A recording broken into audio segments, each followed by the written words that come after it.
Hey everyone, welcome to the Nintendo Prime Podcast, episode 64 and 64, baby. N64. Wait, it's not a special that's N64.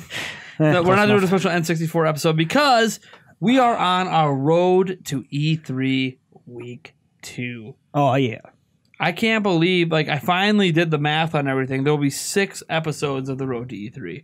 So 6 podcasts in a row. We had our first one last week where it was you, me, and Darren. Mm-hmm. We went over our dream, basically, what we want to be shown at the digital event for Nintendo, and then what we expect, and then we included the fans in that. So that was kind of fun. Yeah. This week, we had to change our recording schedule around a little bit because you have something going on our usual night. Yes. Darren said it was cool to change the day, but he didn't show up. And we're going to roll with it because I actually wanted to do one of these anyways.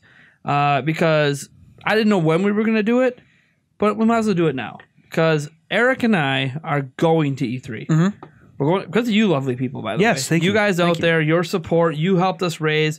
The grand total was $3,568 altogether. That's crazy. Is how much money we raised to go to E3. We had a goal of $3,500, and for people who are like, "Man, that sounds like a lot," it is a lot of money. It is a lot of money. And we ended up. I thought that was going to be overshooting. I thought there'd be some extra money. The budget's gone. Well, it didn't help that here's why though. Yeah. Well, right. One thing, we didn't get approved for media passes. Mm-hmm. So $250 per ticket for us to get in. Mm-hmm. So $500 of that gone. That was never part of that original budget. Because there was supposed to be $500 left over for extra fees, food, whatever the case may be. Mm-hmm. We were going to have basically the whole trip taken care of if we hit that goal. If we hit 3,000, we probably were going to go anyways. Mm-hmm. But now I'm not so sure if we would have when we hit 3,000. Well, what would have happened is we went and got the camera. So what ended up happening is we got that. We got our tickets. We're renting a car, renting a laptop, which, by the way, the laptop rental actually falls outside of the budget now. I have to pay for it myself because the budget's gone and I still haven't paid for it yet. So there was that. Plane tickets, hotel. It would have been within the budget if I had stuck with the original hotel I booked, but the site that I was booking from, apparently the hotel went through and deleted reviews. I didn't know you could do that on third-party sites, but they apparently can. So they deleted all of the negative reviews. So all that was left was probably reviews they paid for or reviews from when it first opened. Wow. I did not know. You should not be able to delete reviews, period. I don't know. So I'm pretty sure that hotel is going to end up getting kicked off of the site. I would say so. Because they refused a refund. They wouldn't refund me. Mm-hmm. And it's fine because it was my fault. I chose the option to get it as cheap as possible. It was through Orbitz. Mm-hmm. As cheap as possible, which means no refund. But the reviews were so good of this 2-star hotel that I'm like, you know what? Yeah. We had to blow a budget on tickets. We're just going to have to cut back on hotel. Yeah. And nope. So after arguing with Orbitz a bit, they agreed because basically I usually go through Expedia, but the Orbitz had slightly cheaper prices. Mm-hmm. And then I went and checked on Expedia, and sure enough, that hotel has just absolute shit reviews, like really recent ones. We're talking mold in the walls and the floor, wet floors over by the AC because it's just leaking all over, and they don't do anything about it. Hence the mold.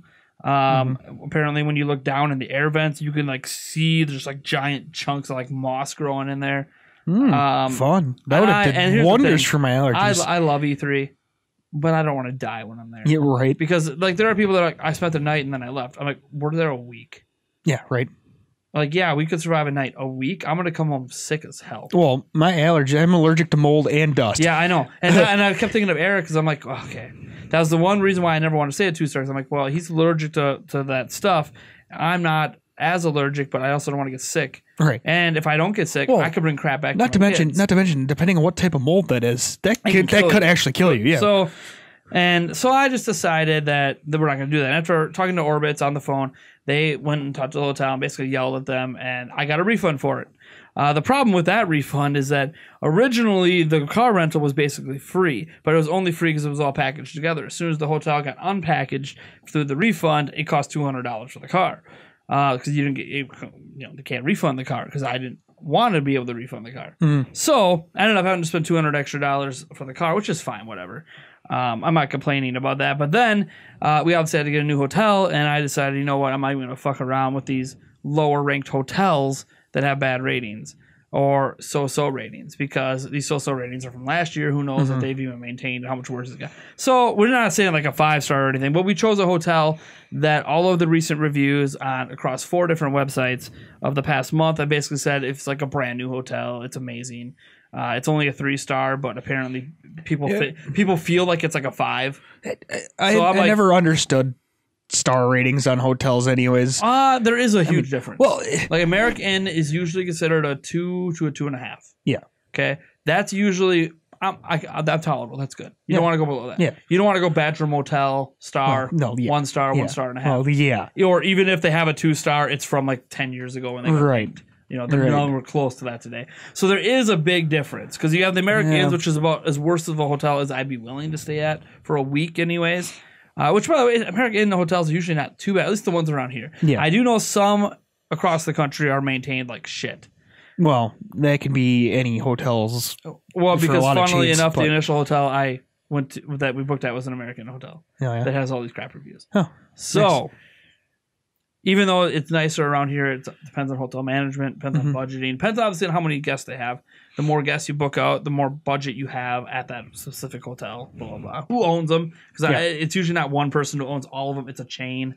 So like it's just like Domino's. Like there's a national chain, but there's owners that own specific stores. So you know, a lot of it has to do with ownership as well. But so we're just, you know what, we're gonna go with the one that everyone is saying is great, and we're just gonna. Who cares? It costs $400 more than what I wanted to spend, but you know what? Whatever. So that went the budget. That was the last bit of the budget gone, because before that had happened, I'd already purchased the camera. Speaking of the camera, you guys have been seeing this camera in action on all of our recent Prime News episodes, and the one news video that it's gonna become a regular thing, or I had like a face cam back towards my computer, is this Lumix G7 with the Rode mic. I think this is a 14mm lens, if I remember right. I also have a wide angle lens in case I want to make sure I have a wide angle depending on how close I have to be when I'm recording footage at E3, because if I have to be, you know, like this far away from the TV with the camera, well, I need a wide angle or it's not going to all fit on the camera. Well, plus you have to be on camera too. So. I know. So I have the wide angle lens, and wide angle lens is, you know, everyone knows it's good for vlogging. As if we're gonna, I mean, we'll have vlogs at E3, right? But, yeah. I don't really care about vlogs as much, but I think it is kind of cool to vlog the E3 experience. Yeah. So the budget's gone, and that's fine. Yeah. Right.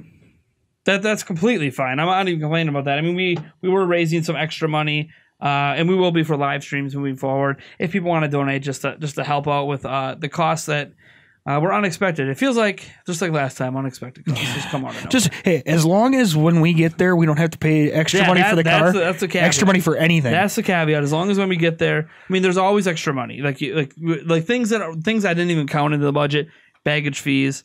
For the plane. Right. That's going to be like an extra $100 almost always every single time. Yeah. You know, we have also the shuttle, which looks like it's going to be way the hell more expensive than we thought it was going to be. Yeah. God, I'm not even looking forward to pay for that. You know what? I wonder. I might be a different place for your shuttle. Maybe. I might talk to you about something. Just an idea that I had. Okay. But that's for not on the podcast. Obviously. Okay. Well, you don't even bring it up. The people want to know now. Oh, okay, fine. We could drive to like Hudson and maybe take the shuttle from there.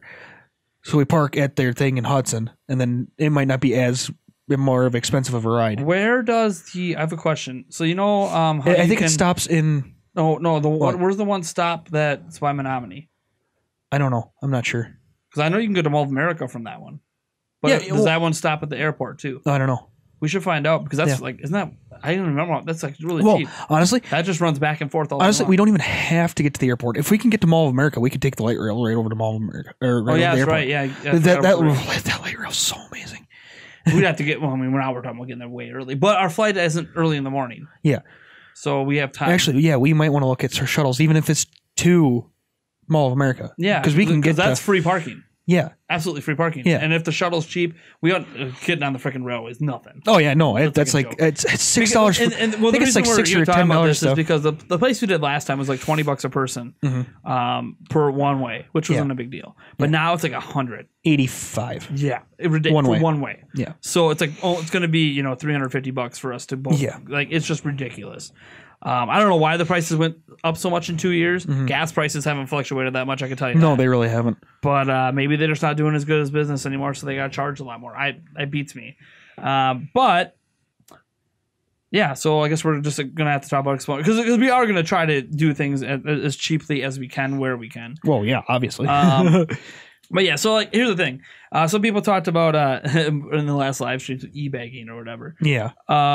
No one has to give us a dime. No. Let me be clear about the E3. Yeah, right. For sure. Because we are only going because of your guys' generosity. Yep. Never had to happen. I didn't even want to raise money for it. Yeah. I didn't even want to think about going to E3 this year because I have 3 kids, leaving them all with my fiance when she has depression. I don't really want to stress her out too bad. And, she wanted me to go. She always wants me to go every year because ever since we went for Zelda Informer, she's gone back and looked at our videos from E3 that year and she's like, that's wow. Yeah. Look at the views. Look at the quality difference. Mm-hmm. Look at the podcast. Like, this is amazing. Mm-hmm. I'm like, yeah, it is. And that was for somebody else, for the benefit of somebody else. Right. So she's like, yeah, like going for the benefit of yourself and your own channel and doing your own thing. She always encourages it because she knows it's a big deal. Mm-hmm. She may not understand everything in gaming, but she knows like E3 is a big deal. Yeah. Especially for content creators. So, yeah, so she wanted me to go, but I kept saying, no, I can't afford it. Because I literally, I don't talk about it this often, but I'm kind of sort of paycheck to paycheck most of the time. Mm-hmm. It's not something I could ever budget for right now. We're not big enough as a channel. Yeah, according to even E3, we're not big enough to go. Right, which again, E3's restrictions on that are ridiculous. Yeah, it's 100,000 subs with 50,000 average views per video. People with 100K channels don't average 50K. Yeah, right. Doesn't happen. They get like 20, 25. Yeah. I mean, they'll have videos that get 50, 100, 600, like randomly. They can't plan for it. Honestly, that's half your viewers watching every single video you make. That's a bit ridiculous. And let me tell you, YouTube does not send out notifications to half your subs. Yeah, right. So how you got to rely on organic growth nonstop all the time in order to get that kind of viewership at that level. Yeah. Anyways, so it's a little ridiculous. Now, if I could ever get in the Nintendo Ambassadors program, they apparently invite you to events like this. So that's another thing I'm going to hope to get into for next year. I've already applied twice. They've never gotten back to me. I'll apply again after this E3. Who knows? Maybe I'll meet someone on Nintendo's team at E3 this year and get contact, and then I'll be able to get fast lane to the Ambassadors program because they're a lot more restrictive with the Ambassadors program now because of Pokemon Moon, basically, when that leaked. Because it came from the media. It came from media, a.k.a. some YouTuber or some son of a guy who owns a store somewhere. Yeah. And that's not good. That makes us look bad. It makes me as a content creator look terrible when that happens. Yep. Even though I'm the one just guilty by association of you make YouTube videos, a YouTuber leaked it. You're guilty by association. So Nintendo has really cut back on who they let on the ambassador program since that leak. And there's channels way bigger than mine that can't get in right now. And it's funny because there's channels that are like 3,000 subs that are in. They get review copies of games and blah, blah, blah. They don't do anything with the review copies of games. Like they'll post it on Twitter, hey, or they'll make a video, oh my gosh, Nintendo sent me this, but then they don't really make any content out of it because they're a 3,000 sub high school kid who's got no time on their hands to do anything with it, right? Like, and even the time they do have in their hands to make the videos that they do, they're not reviewing games and all that stuff usually. So we're at a point where we're trying to do that, and Nintendo won't oblige yet. And I've gotten review copies before. That's the thing. I should have a reputation with them already from when I worked at Zelda Informer. We got Zelda games all the time, and I was never the source of any leaks. So there should already be a trust built up. But then all the people I got those review copies from no longer work at Nintendo. Right. So the reputation isn't known by anyone that really works there right now. But that's the thing. Like, that's what's nice about going to a big event like this is not just the games we're going to play and the amazing experiences we're going to have and the people we're going to meet. It's making connections too. So like this has a long-term benefit for the channel as well if we can get a connection with someone from Nintendo. Even if we can get connections with certain YouTubers that have connections with Nintendo. Because all of that kind of works together, works in sync, works in tandem. So as I was saying, we were never planning to go. Right. But basically, our community said, Nate, just ask. Right. But like all of the people that were doing super chats and everything, like the people that were lifting me up to do what I do as it was like, Nate, just do it. We want you to go. Right. And we understand the cost. Because I broke down the cost. I just broke it down for you guys. Right. They understand the cost. for us to come from Wisconsin, especially for people who don't know anyone there, can't stay with anyone. So they understand all of that. And they're like, just ask and just make a caveat that if you don't hit the goal, the money's going to go towards equipment. So the whole time I basically thought maybe we'll get this camera out of it. Yeah, maybe we get lucky and hit 800 or get close enough to that where I'll put up the rest and we'll get the camera, because we were recording everything with our phone or with a webcam. Yeah. Which is fine. Still kind of are. At times. Like this podcast is technically recorded with a webcam. Once I get a long enough cord, I'll directly stream it off of the camera, but I just don't have a long enough cord now to do that. That's a future purchase that I'm sure it's like under $10. I feel sorry for these viewers that have to see me in HD, even more HD. I'm sorry, guys. Even more HD.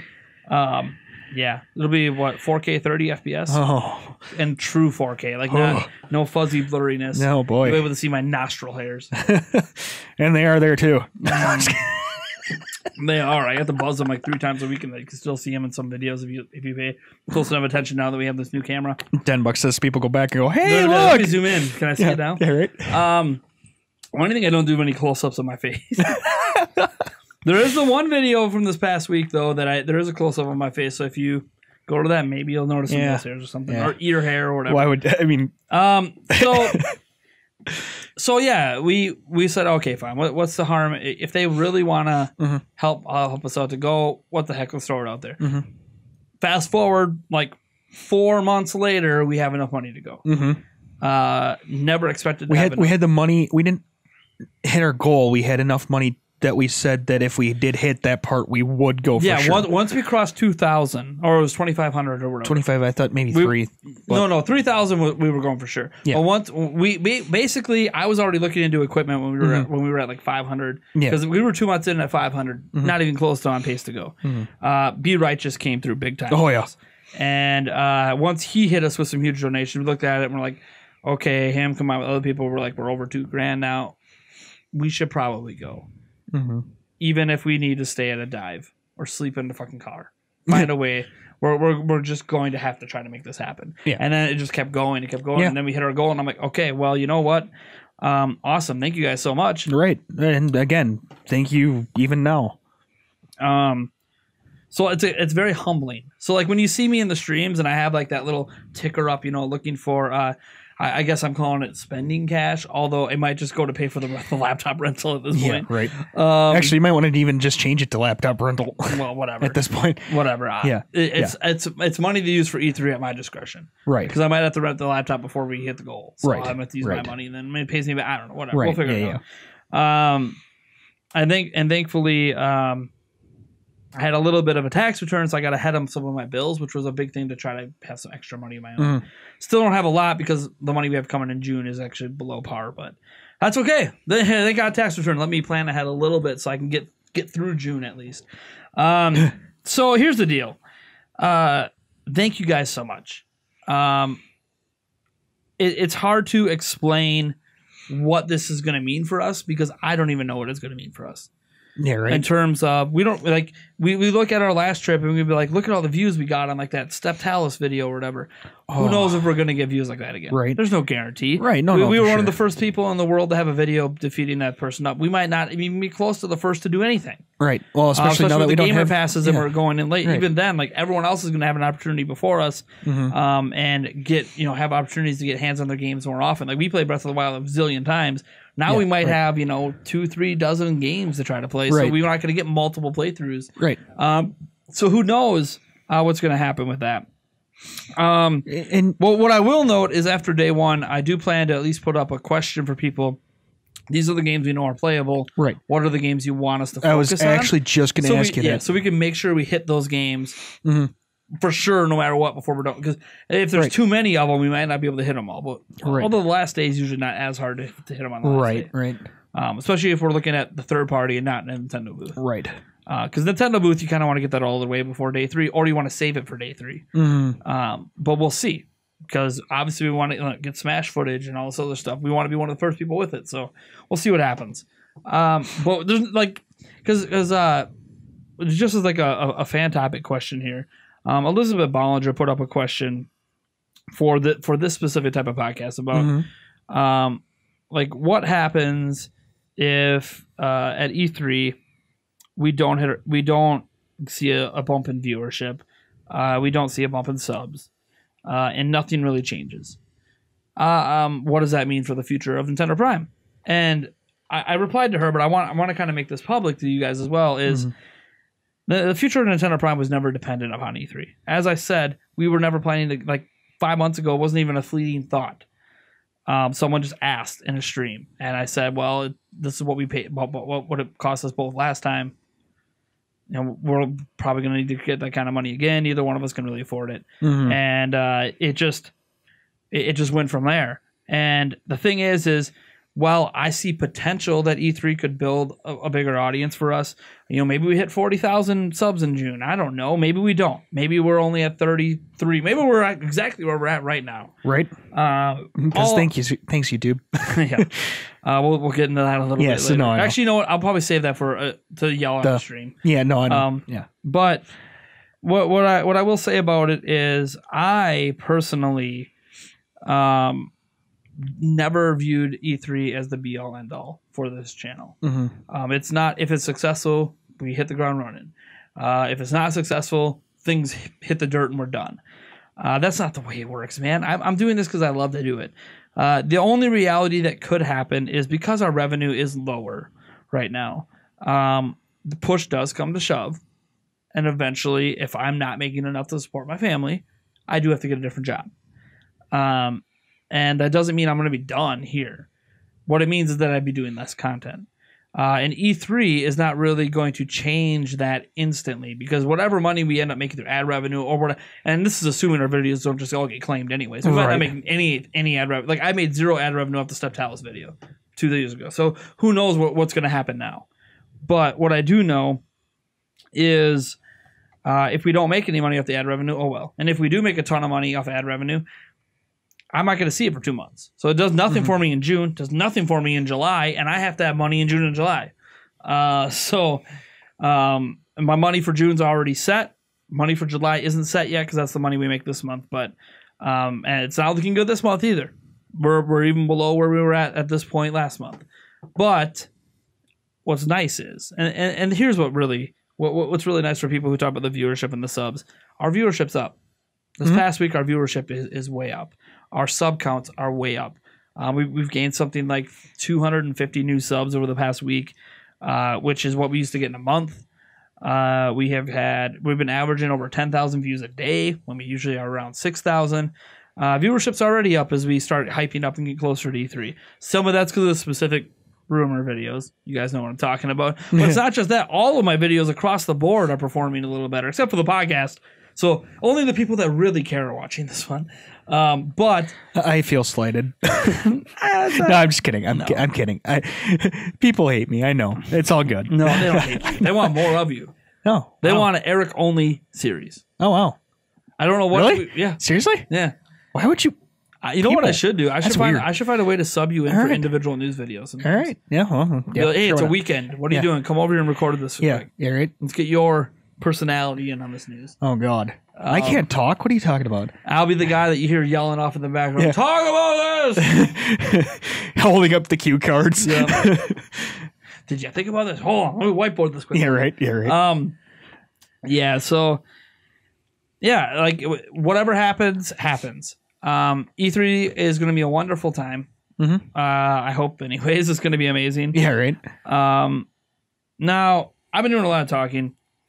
This podcast, if you can't tell, is basically about looking back at what we did, saying thanks for us being able to go, and then talking about what our current situation and current plans are and current experiences are, and what we've learned from the last time we went that we can apply to be better this time.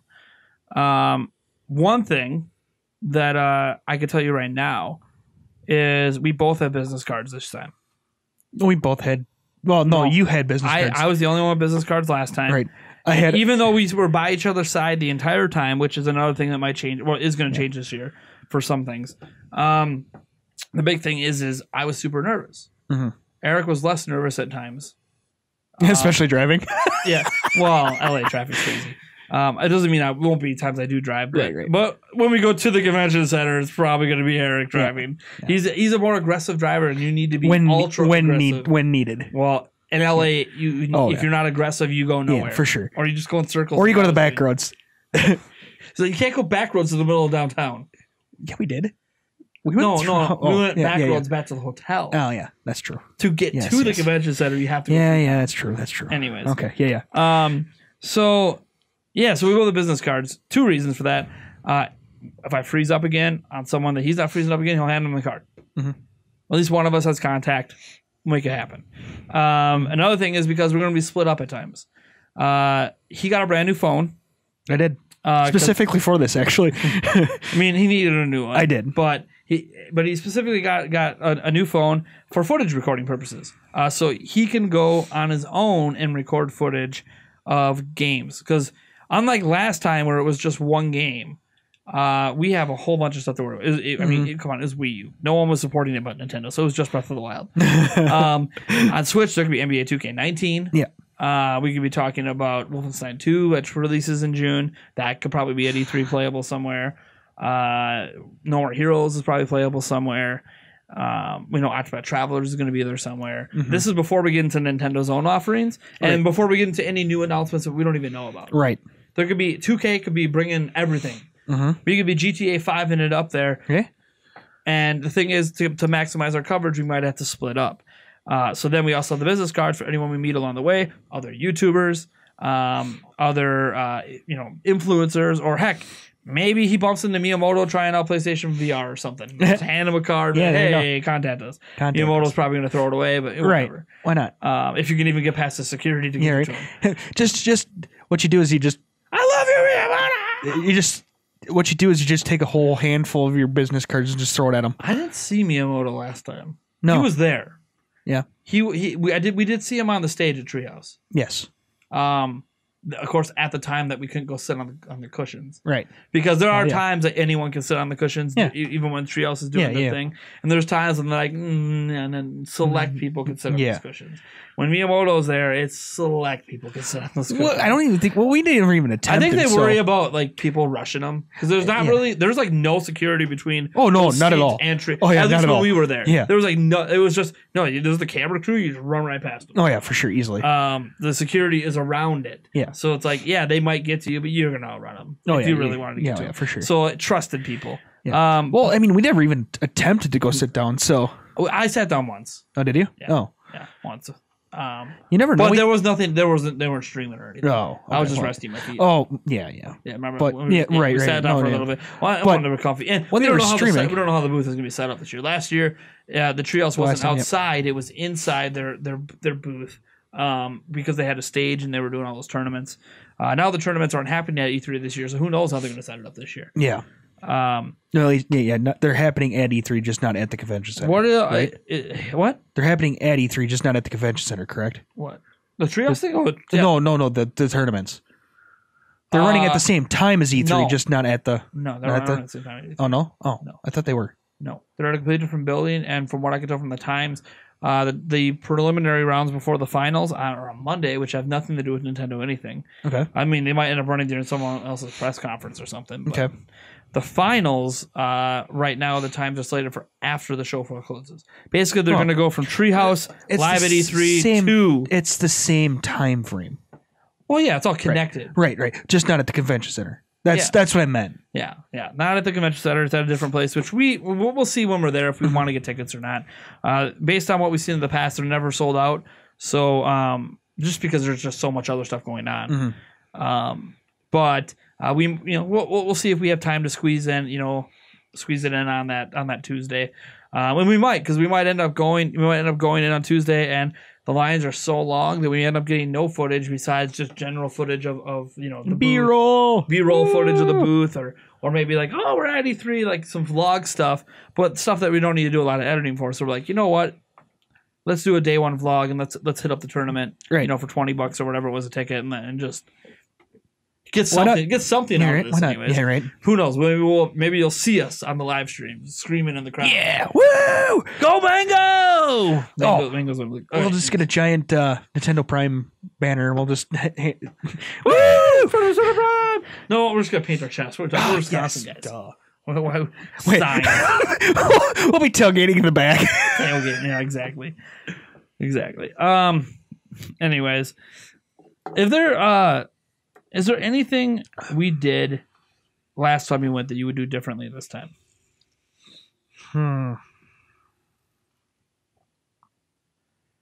Actually, say hi to Angry Joe.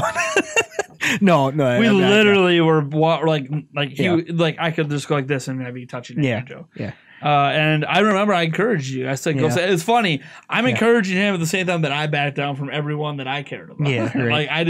I was so terrible at handing out business cards. Yeah. The only one I even handed out to was when Eric nudged me to do it, and that was the guy from Golden Harris. Yeah. But it'll be different this year. Right. No, for sure. Plus, I talk to a lot. I'm a lot more sociable with the internet community now than I used to be. Yeah. Outside of that, gosh, just trying to think. I don't know. Fat tomato pizza every night instead of just 2 nights. Well, right. There is that. Honestly, I think it's going to be so much different just now because of the fact that it isn't one game. And we are going to have to change it up quite a bit. And that's going to be the other thing too, is we're going to have to learn on the fly. Yeah, because we've never been to an E3 where we had multiple games to play too. Right. We went the one time ever it was just one game. Mm-hmm. So granted, it's a phenomenal game, but there is a lot to learn on the fly. Like again, splitting up. Mm-hmm. Yeah, setting up the cameras or whatever. Mm-hmm. You know, I know some. I mean, last time that was the one thing. I hope they're not as bad this time. Oh, I know they need to fix this. The people they had at the booth and the Nintendo booth, anyways, for last time we went were.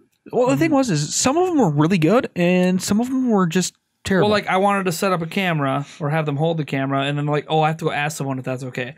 I'm like, am I the only person you're helping with the demo? Then it's fucking okay. Yeah, right. And then what? They turn around and grab something like, yeah, we do it all the time. Yeah. I know you do it all. How do you think people are getting footage? Yeah, right. And then it's like the one time when they record for just a little bit, and then they decide that they want to stop it, and you didn't tell them to stop the recording, and then they just decide to put your phone down. You're like, wait, what? What? You're not recording? Why? Yeah, I didn't ask you to stop. Like, you see, like I'm a member of the media. I need this for my job. Yeah. You are affecting my. I know you're trying to do your job, but your job is to help me out with the demo. The help I need is for you to hold the camera. Now, that's one thing we obviously learned is don't rely on them holding cameras. Bring your own stand. Right.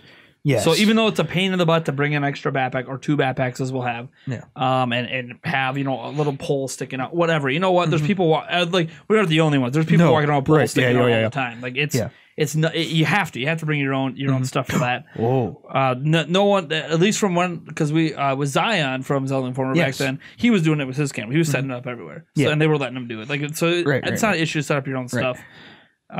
They do have that rule that your face has to be in the shot. No, you just have to be. You don't have to have your face in it. You just a part of you has to be in it. I always wonder what the purpose of them. I should ask them why next time. Yeah, no, I know. We never did figure that one out. But we never bothered to ask. Right. We just went along with it. It was a part of you had to be in the picture. It wasn't like, I mean, it could just be your shoulder. So Pinky. Yes, just stand there playing like Pinky, this. the top right corner, and then when I post the footage, I crop it out. Yeah, right? Yeah, right. What are they gonna do? What are they gonna do if I crop out my Pinky in the corner? I think claim the video. I mean, the only thing I can think of is that they want to prove it's a human playing it. I guess. Yeah. But I mean, if it's not a human and I'm dying all the time, that's pretty pathetic for a computer. It could be a learning computer. Computer that learns how to play the game. I mean, we basically are computers because I get better the more I fail. Yeah. Well, the one roll through is how many different ways could we kill Link? So, yeah, because there's limited time on the demo. So like I realized at one point in the demo, I'm like, I'm not going to get to what I want to do because I was trying to get to a certain shrine, and I'm like, well, all right, how many weird ways can I kill Link? Oh god, that was fun. Just watching him roll down the hill about 4 times. And then, I mean, I know for you guys today with Breath of the Wild, it's like not shocking anymore. But like back then, when only the people that went to E3 and certain events got to play it, it's like, yeah, this is amazing because no one else could experience that. But yeah, right. A select group of people, so it was really cool. The video and stuff when we put it up, so we were like, well, that wasn't that great. I'm like, you just don't understand. You had to be there experiencing it to understand it. And then to understand that, like, because we had a bunch of Nintendo people standing around us, and just like, well, like because that was when we got that's when we got our footage because we had a booth tour. That's when we got our footage of the Step Talus kill that blew up on YouTube, and that was cool because as we were fighting Step Talus, which is now Stone Talus is the final, but it was Step Talus then. As I was fighting it, and it became pretty obvious I was going to take him down. People from other media and Nintendo people started gathering around to watch the kill because no one had been killing this thing. And I'm like, this is like my third kill. Honestly, I'm a pro at killing this thing. The first time you did it, I was even screwing it up. So I'm like, now I'm nervous because people are watching. Well, and then the first time you actually went to go do it, the lady's like, no, don't go over there. You're going to die. Which I immediately went over there. And this is what I'm talking about when I say, well, I've said this before. One of the things I want to do is get that unique footage like that. Get the things that when they tell you not to go somewhere because you're going to die. Like if they tell me not to go somewhere, I go there and they kick me off the demo. Well, to me, then that shouldn't be in the demo. Right, exactly. But if they tell me not to go somewhere because I don't think I'm ready as a player, you fucking damn right I'm going there. Because that's the footage you guys want to see. Because most people are going to listen because they're really pushy about it. Right. Oh, yeah. Like, they're very, like, because these people, they don't technically work for Nintendo all the time. They were hired for these events and trained in a certain way. Like the guy who taught me shield surfing, not all of the people there knew how to shield surf that were doing the demos because most people aren't going to get that far. Yeah, right. It was only after he realized, oh, you know what you're doing. Yeah, right. Yeah. Well, let me teach you something. Yeah. He's like, I'm like, that guy was the best. Yeah, I'm like, I hope I know what I'm doing. This is my 7th demo at this point. Yeah, right. But no, the thing that I really wish that they would do with their booth people is tell them to get their little spiel out of the way and then answer questions that we have. Do not just all of a sudden interject every little thing. But from what I've been told, because I haven't been to a lot of these events, a lot of other YouTubers and media people have told me that's the way it is everywhere. They're always pushing you to do things the way they want them to. Yeah. The way that they were taught to. Yeah. Because the reality is they don't know what to do if you don't do what they're telling you. Right. Because they don't know the answers to the questions. A lot of these people don't work all year round for them. Yeah, so, that's true. like when you have a booth babe that's like giving you, I hate saying that, but that's what they are, a booth babe who's giving you a walkthrough of this demo to help you through it, and you're like, but I don't want to do that. And the thing is they won't, unless obviously there's something in the demo you're just not supposed to see, but then that's on them. And damn right I'm going to have the fucking footage of it. Even if they kick me off the demo, guess what? I'm going to get there. Yeah, right. Before they kick me off. Yeah. They're going to have to bring in security. And not security. Then they confiscate my camera and delete footage. But what I would do is, what I found out is, just do it anyways. All that happens is they'll keep telling you not to. Yeah. And eventually they'll just shut up. And if you die, they'll be like, see, I told, like they get kind of full of themselves. Yeah, a little bit. But they think they're the kings of and queens of everything. You just push through and do it anyways. Yeah, right. Because here's the thing: even if you're doing what they don't want you to do, like they might even look around at their compadre and say, "What do you want?" It's his demo play. Yeah, right. He could do what he wants. Yeah, like right. I know we were taught this and that, and most people are going to follow the beaten path. But like the whole most people haven't played it 7 times. The whole point of Breath of the Wild was the path is yours to choose. Right. Exactly. Yeah. Like we had heard that the whole time going to E3. So you're damn right. Oh, you told me I can't go over there. Oh, all right. Let's go see what's over there. You're lucky I didn't try to figure out the glitch to get off the Great Plateau. Yeah. Right. Because because in that demo you could have got off the Great Plateau. Yeah. There is a way. It's very because there's a lot of videos of people trying to get off the Great Plateau with like using stasis on like doors and like flying off with the door and stuff like that and trying to land in just the right spot. Now, granted, when you get off in the demo, when you get to a certain point, it ends up respawning you back up to the top. But I wanted to be a person that did that, but I had to spend so much time with Step Talus. Nobody that I am aware of took out the Guardian. That was on the Great Plateau. Not even like Treehouse eventually took out Step Talus in the Great Plateau. They were failing a bunch too, and then they finally took it out like on the final day. But man, I wish we would have got that very first footage. She didn't put the camera down because I freaking kicked his ass. Eventually, it took me a little bit. Right, there were a couple of deaths, and then I got it because he had to figure out the mechanics. It's all brand new. It's like, oh geez, this is like he is kind of powerful. And but he's powerful. And you figure out the pattern. But I figured out how to avoid his attacks, and I realized, but I'm still doing damage to him. And he's not hitting me. I could take this motherfucker down. I have unlimited bombs. I can take this motherfucker down. Right. It might take me all goddamn day, but I'll take him down. Or the whole demo. So if I would have got that initial footage, then I would have did things like try to take out the guard, because I know, especially today, I know that Guardian can be taken out early in the game. Yeah, oh yeah. The one that's stuck in the ground. You guys, if you could play Breath of the Wild, you know what I'm talking about on the Great Plateau. So that would have been cool to get that footage that I never got, got a chance to do, because that would have been the only one on the internet. But it's not just about getting that kind of content. Just doing things differently this year, splitting up. Yeah, I mean, that back then didn't matter because we both got to plan our own demo things, so it was whatever. But doing different things, like one thing I wish is that we would have got footage of all of your playthroughs as well. Yeah, because while you weren't necessarily doing, I was sniping. You were doing the crazy things like I was doing. I was sniping. You were showing off different like I remember you getting on top of the tower and you were just having a blast sniping. Oh yeah, like there wasn't a lot of videos of people doing that. No. So it's like, yeah, that would have been really cool to have some montage footage of all. Boom, headshot. Boom, headshot. Yeah, but I got really good with that bow fairly quickly. Oh yeah, and then I lost it when I got the game, and I was like, wait, where do I need to aim again? Oh, this isn't working too well. It's been a while. Yeah, this isn't working too well.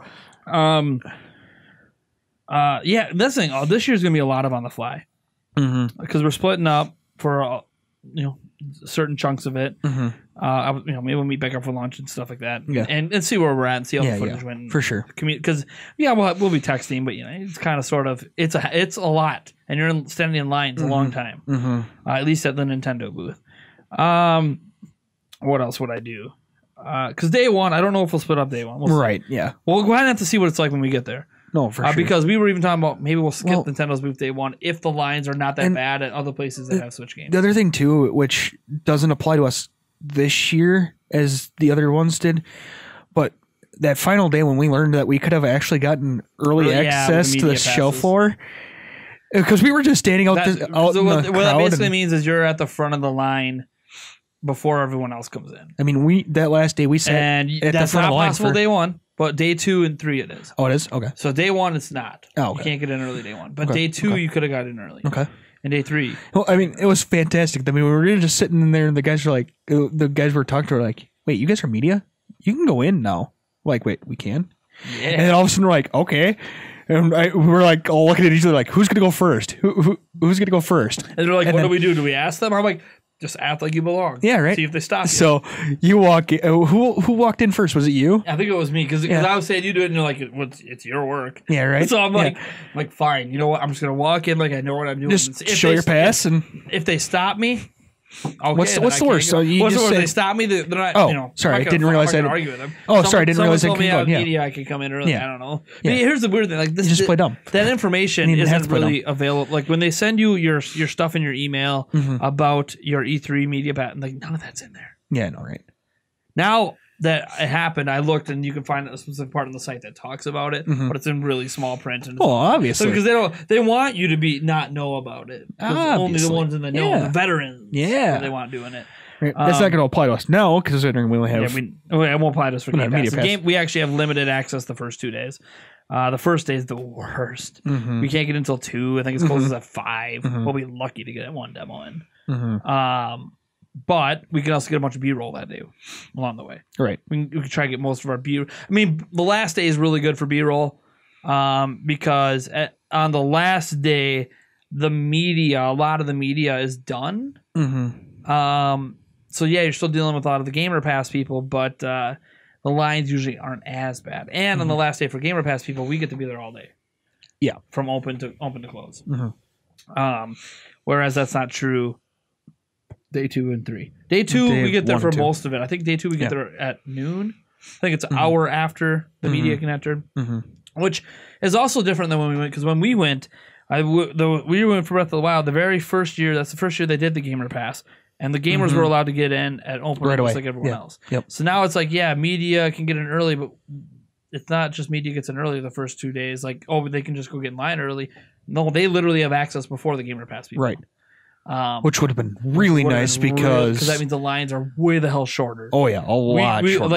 Especially day 1, if we had media passes, day 1 we would have 3 hours without gamers. And I love you guys. Oh yeah, no, for sure. But when you're trying to get work done, like reducing that crowd size is huge. But and it might be naturally small this year anyways because Microsoft's their whole thing's at the Microsoft Theater, which is like 2 blocks away. Literally, it's like right next to where EA Play does. Like we saw it on our way to EA Play. Like you just go. Yeah. There'll probably be more. Hopefully there'll be more. Hopefully the signs are better than 2 years ago. The signs were very that good. EA Play was. But with Microsoft doing a thing now, I'm sure they'll have signs and everything. Oh yeah. EA Play, the Microsoft thing, and Nintendo's tournament stuff. With all of that going on, I feel like the crowd is probably going to be more dispersed. So it might not be as bad. Because we went when the crowd was at the worst, and we're going to be in there again when the crowd's at the worst this year because we are part of the worst crowd. Yeah. So it might not be as bad. The Nintendo booth's always bad. But, Microsoft's not in there, so... Your major booths are going to be... I mean, PlayStation... Well, the PlayStation lines never look too bad.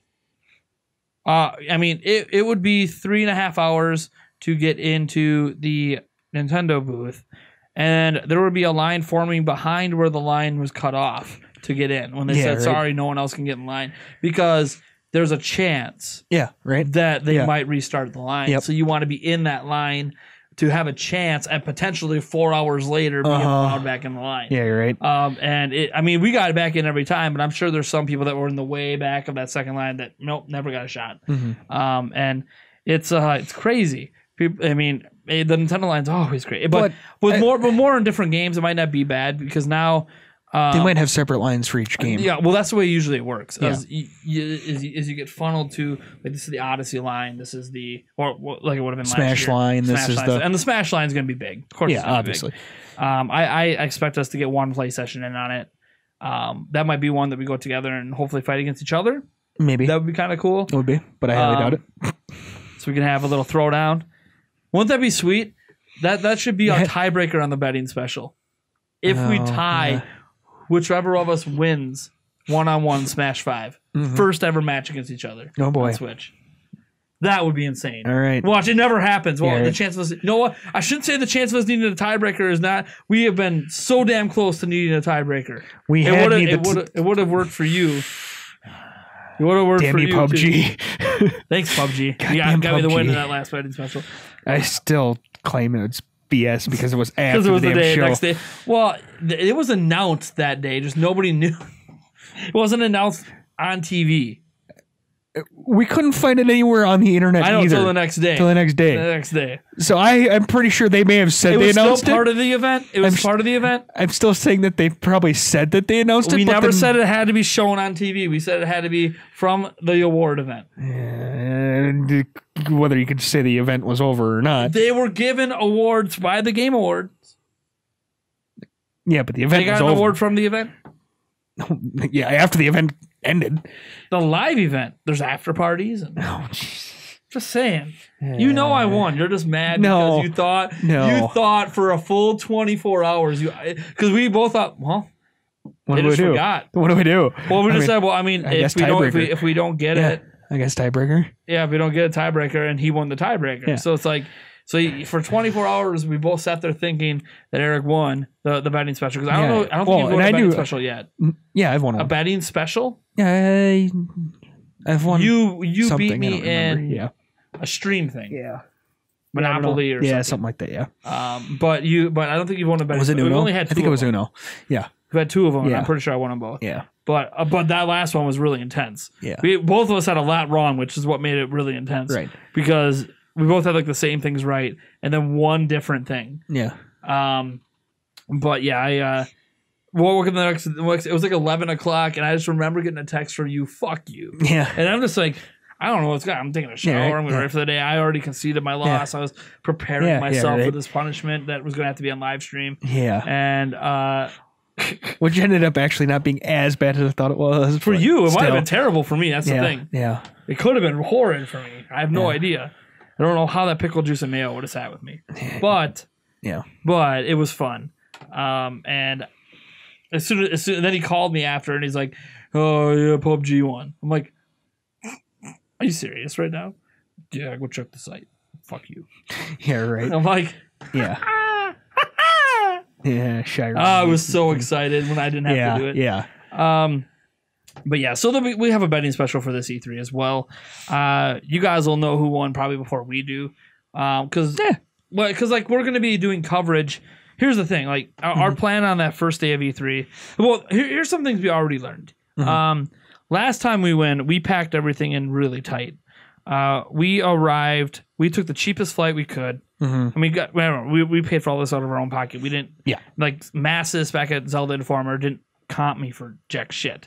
I get to write it off as a business expense because I'm a contract employee, but it's my money I need to survive. I was using anyways. So we went and got the cheapest thing. We did go with slightly more expensive flights overall because I had heard anyways good things about Delta compared to Southwest, because we could have went on Southwest one way, Delta another, and Southwest isn't terrible. No. But everyone kept saying Delta is worth the extra $10. I'm like, it's just $10, whatever. We'll go right. And so we got the cheapest Delta flights, which meant we arrived at like midnight. Midnight, which is the morning. We're talking the morning of the first day of E3. But we figure, you know what? It's not really open till like noon. So even if we arrive at midnight, we don't get in the hotel till 1 or 2. We had to pick up our rental car. We get in at 1 or 2. We're still going to get at least probably 6 hours of sleep.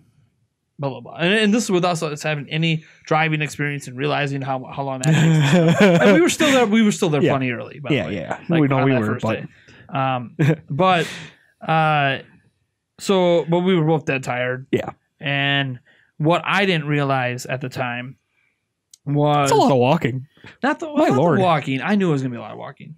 I figured it was gonna be like when I used to go to Mall of America with my mom to crank to 11. Because my mom just speeds all over there, and we're there for like 12 hours. Yeah. When I was a kid. Yeah. Like open to close, crazy. Especially on Black Friday. Crazy.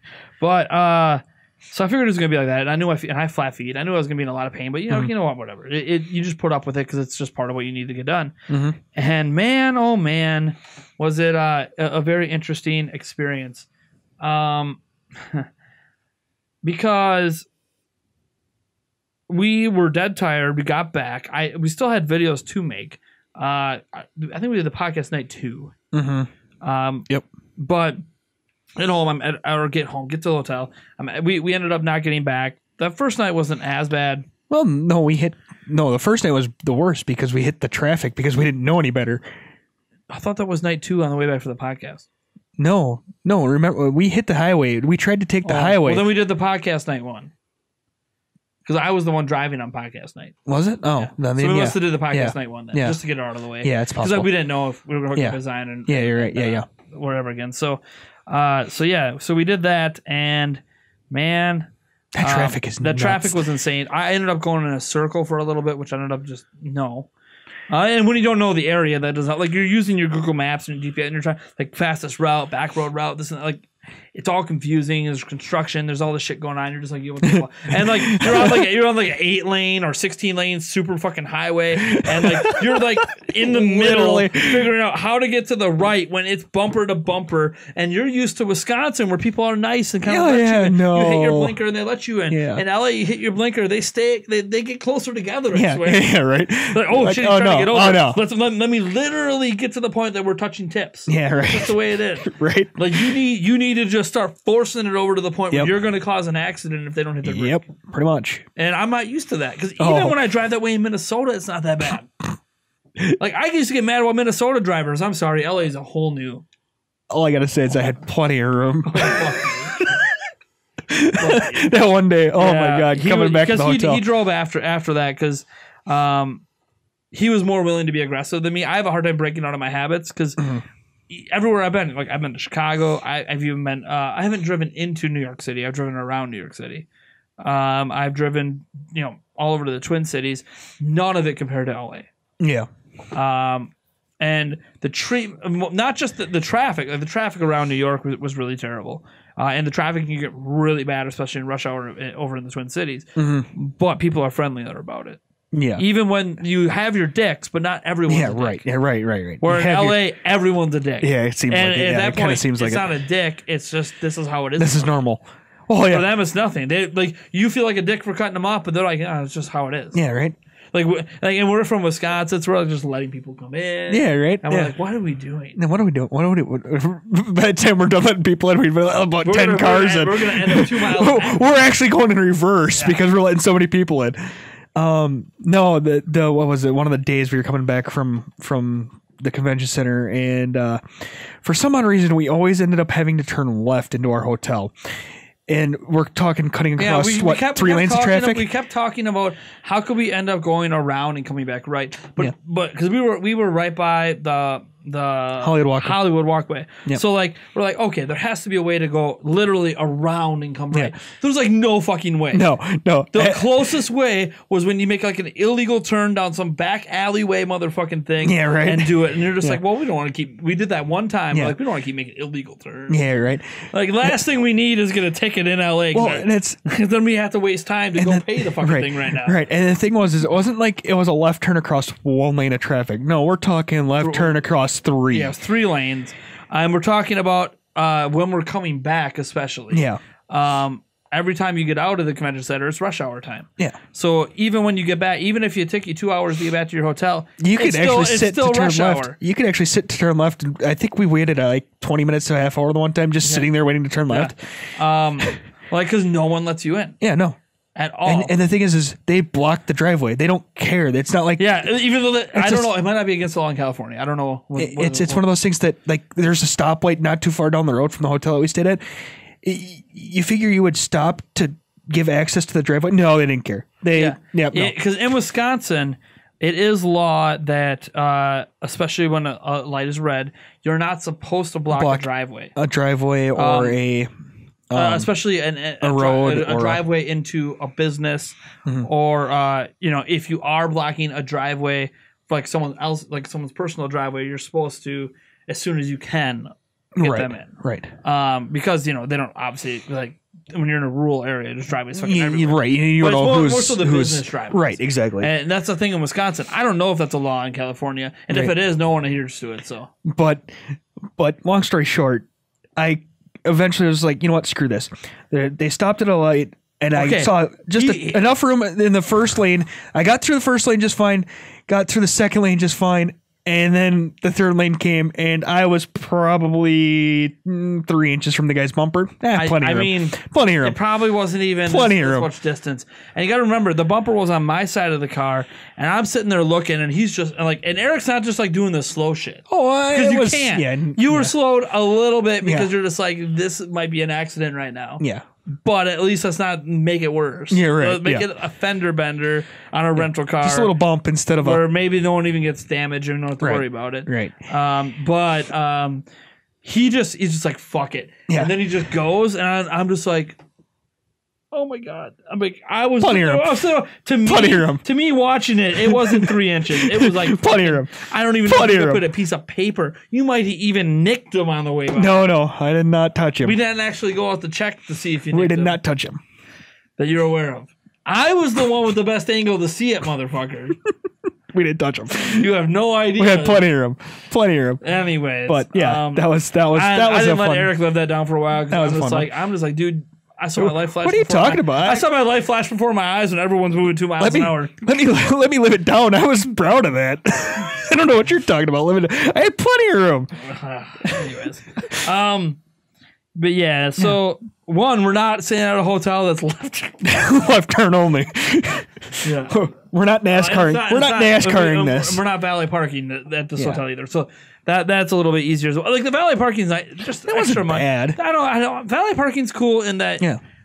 You never have to park your car. Yeah. You just get in, hand them the keys. They take care of everything. They bring it out to you. The tip is built into your bill, so you don't have to tip them extra if you don't want to. We did it. So not every time, but some of the times we did. Yeah. Especially when they were being really nice. Like the one time the guy went and got us water. Yeah, definitely. And they didn't charge us for it. And I'm like, yeah. All right, here you go. You don't have to do that. Right? Yeah. Like, right. That was only offered the one time because he said like, "Hey, are you thirsty?" I'm like, "Well, I'm a little bit thirsty. You want a water?" I'm like, "Oh, sure." And I was thinking he just had one on him. Yeah, right. Yeah.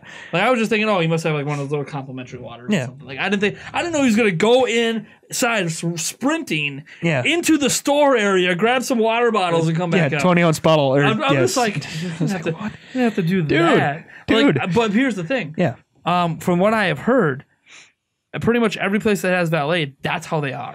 Well, the thing is it's kind of almost, I wonder if it's kind of almost like a cruise line where they have so many people lined up for jobs that if person that has the job doesn't provide the most absolute best service possible, they'll just be gone and they can replace them. It could be too. Easily. I mean, it's LA. There's a bazillion people, right? Because that's what it is with like cruise lines and stuff. There's so many people lined up for a job. You see, like around here, you'll see service like that when it's a waitress or a waiter at a restaurant that really is working it to try to get a bigger tip. So like you'll see that, and you usually don't get free things, but every now and then, like I've been at a restaurant where a waitress gave me a free appetizer once, and I'm like, "What? You're getting in trouble for that?" "Oh, don't worry about it." I'm like, "Well, it's your job, not mine." So, yeah, right. I mean, whatever. Well, whatever. Like and all of it was because I accidentally, my damn fucking elbows hit my water, and I spilled like a little puddle that I was wiping up with a napkin. She's like, "Oh, sir, don't you worry about that. Here's some free cheese sticks." I'm like, all right.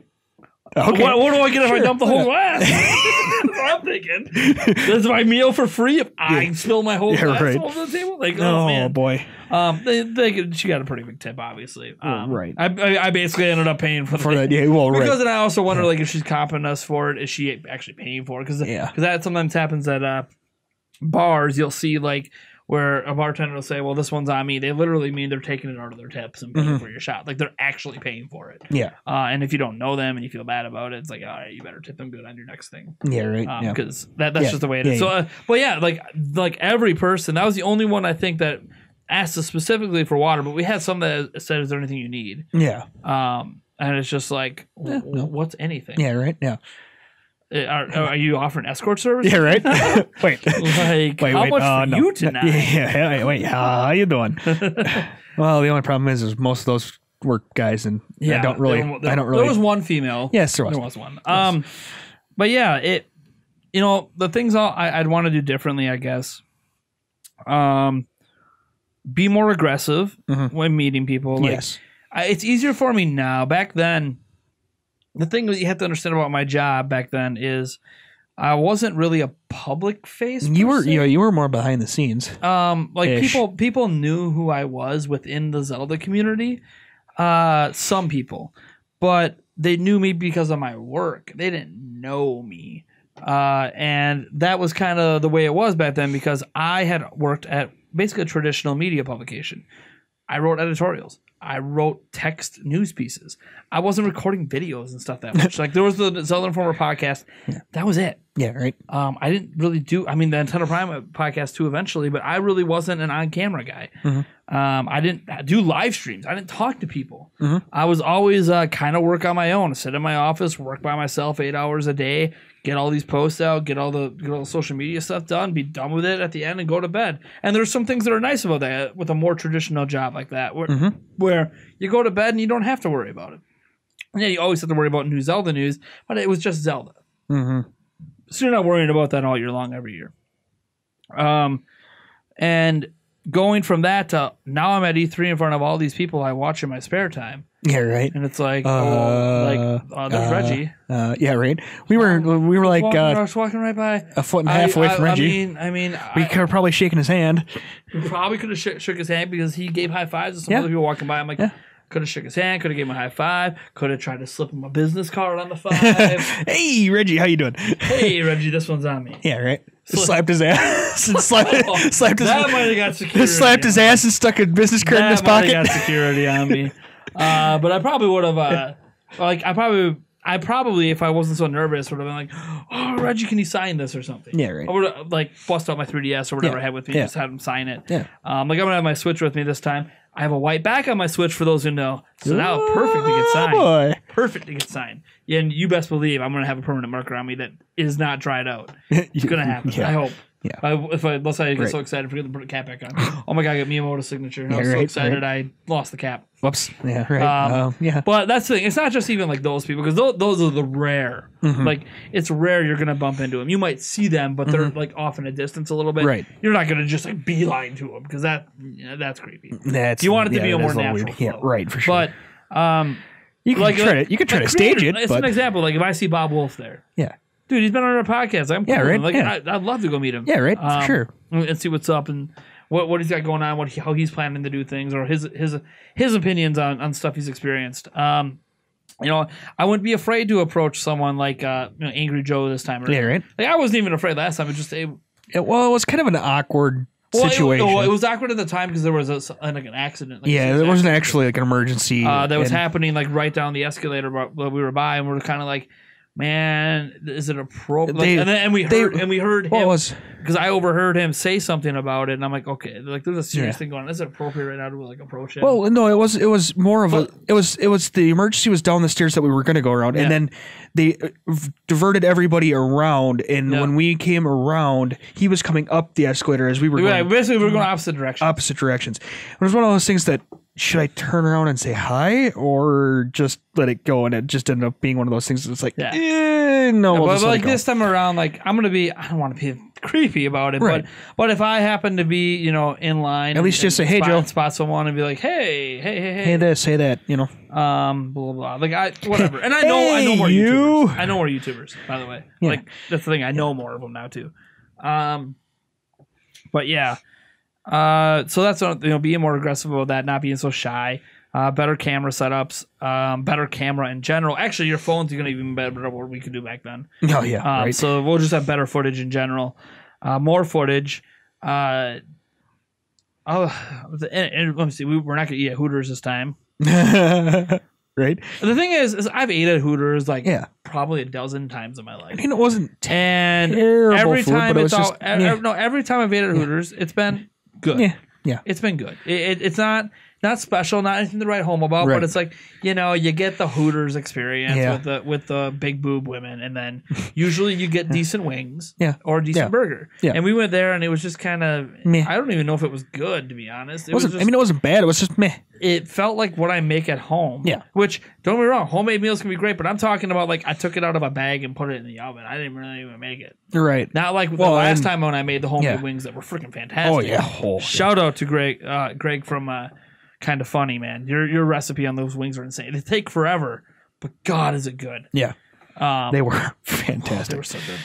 Way healthier for you than I know. I almost did it. Almost bought the stuff. Well, I have all the stuff to get some wings.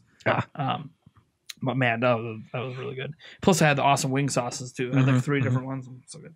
But I'm not going to eat there again because that, at least the one time we went, that's not indicative of what it's like every time it's there. For sure. But it's kind of like, I knew what Hooters food is like, and that was below what I think it was more of we were just looking for a restaurant to go to. And we knew what to get. Because most of our lunches, we were eating basically the pizza at the cafeteria place. Which actually wasn't terrible. It's fine. It's good. But like we ended up eating so much pizza and tomato that we're like, our lunch would be something different. Yeah. And it wasn't until day 3 that they really had a variety of food trucks around.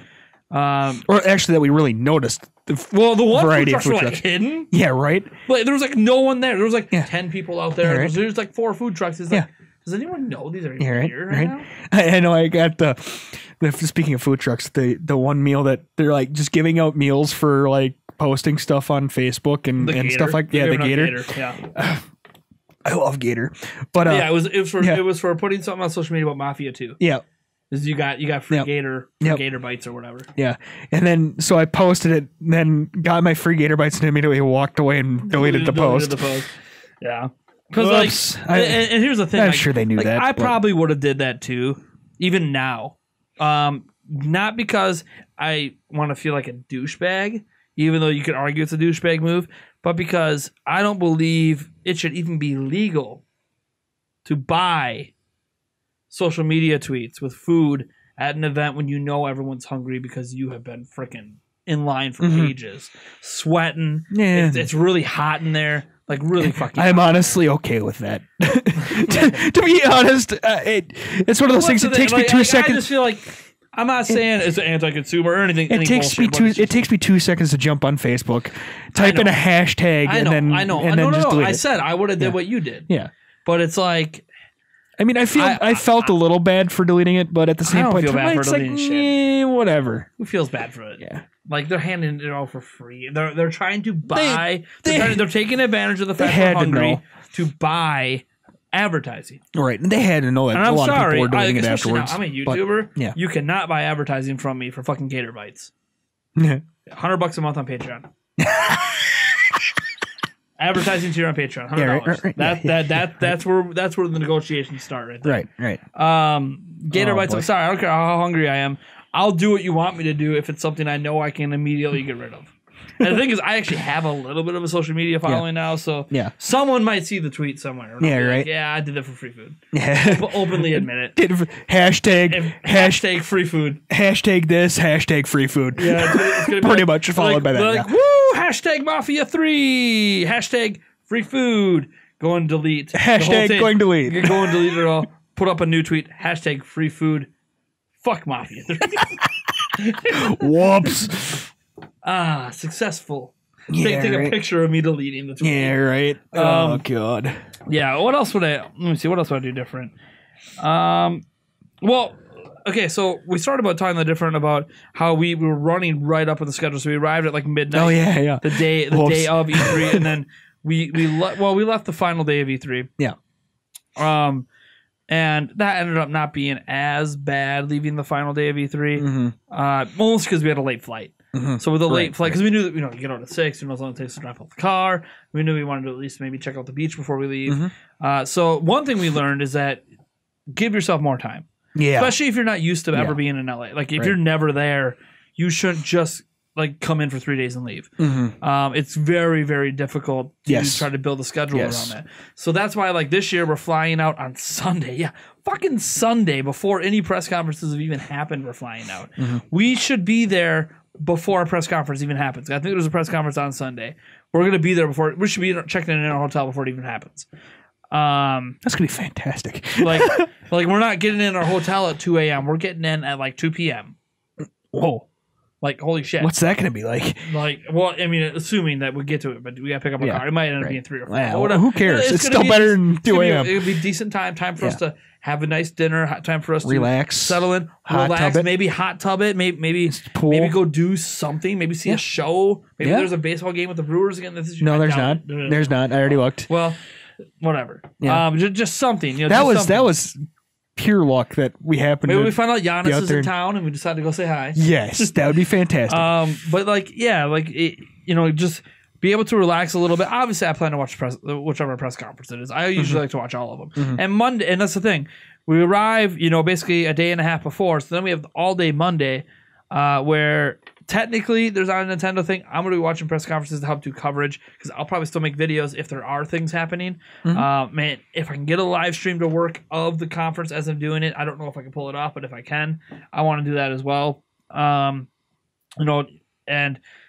there's just a lot of things, but like that's the thing. I don't have to do it in panic. Like it's like, oh man, if I end up just after doing 2 press conferences in a row, I just don't want to do this third one. I'm like, you know what? I'm just not gonna do it. Oh, it's EA, so they'll announce FIFA and what? NBA. Then I'll be pissed because they'll announce fucking FIFA. Madden, and I didn't catch my live reaction to it. But a Madden for Switch, by the way. Obviously, they're going to announce a Madden, but Madden for Switch. Yeah, right. But yeah, my thing is that Hashtag either way, I'm not in a rush. I can eat breakfast, have a nice breakfast. I can relax, even on that. Like to understand how important it is to have that relax and that rest. Because we know Tuesday hits, it's fucking over. There's no rest till the whole fucking thing's done. Balls to the walls, going. This is what I didn't estimate as much. Editing till 2 or 3 a.m. Yeah. You are editing and uploading till 2, 3, 4 a.m. Sometimes you just got done rendering at 4 a.m. and you need to wait because you need to hit that fucking upload button so you can get it uploaded to YouTube before you have to leave to go to E3 the next day. Yeah, that's the other thing too is I got to get my laptop upgraded to a 64-bit operating system before we leave for E3. Sure. Just because a lot of things don't work with 32-bit anymore. Really? Yeah. What doesn't work? Really. Well, a lot of my like video drivers and stuff, like I can't hook a HDMI cable up and share a screen. Really? Yeah. No, the HDMI drivers don't work with the 64-bit or don't work with the 32-bit. It's okay. It can get you a Windows 10 64-bit for like $12. Oh no, don't even need to. I can update it for free. So just do it. I just haven't had the time. Wow, fuck. Yeah. Stop hanging out with me. I know. All right. Yeah. Or do Stop it while doing you're this. Wait. Or do it while you're hanging out. No, I know. No, that's. I have my thumb drive. That's actually why I had my thumb drive. And then let me see. But and then we're not flying out the day we're done. We're flying out the next day. So we're flying out on the Friday, and we're doing it. I think the flight's like 5:30 or whatever. So we don't have to be at the airport till around 3. So then like we don't have to rush out of the hotel. We could still have one last lunch. Maybe meet up with some people or some friends or whoever we met. That might still be in town after E3. Go to the beach again, maybe. Go to the beach, maybe even go to the Hollywood Walk because we didn't actually get time to do that last time. I mean, there was some time for Eric to possibly do it, but I felt like I would have been kind of a dick leaving you. Well, I mean, it's fine because all I'm doing is editing. Like I'm in my own fucking world, right? Not that I was helping you a whole lot, anyways. But. And that was one thing I actually talked to Yulia. I was like, man, I should figure out a way to teach Eric some basic editing.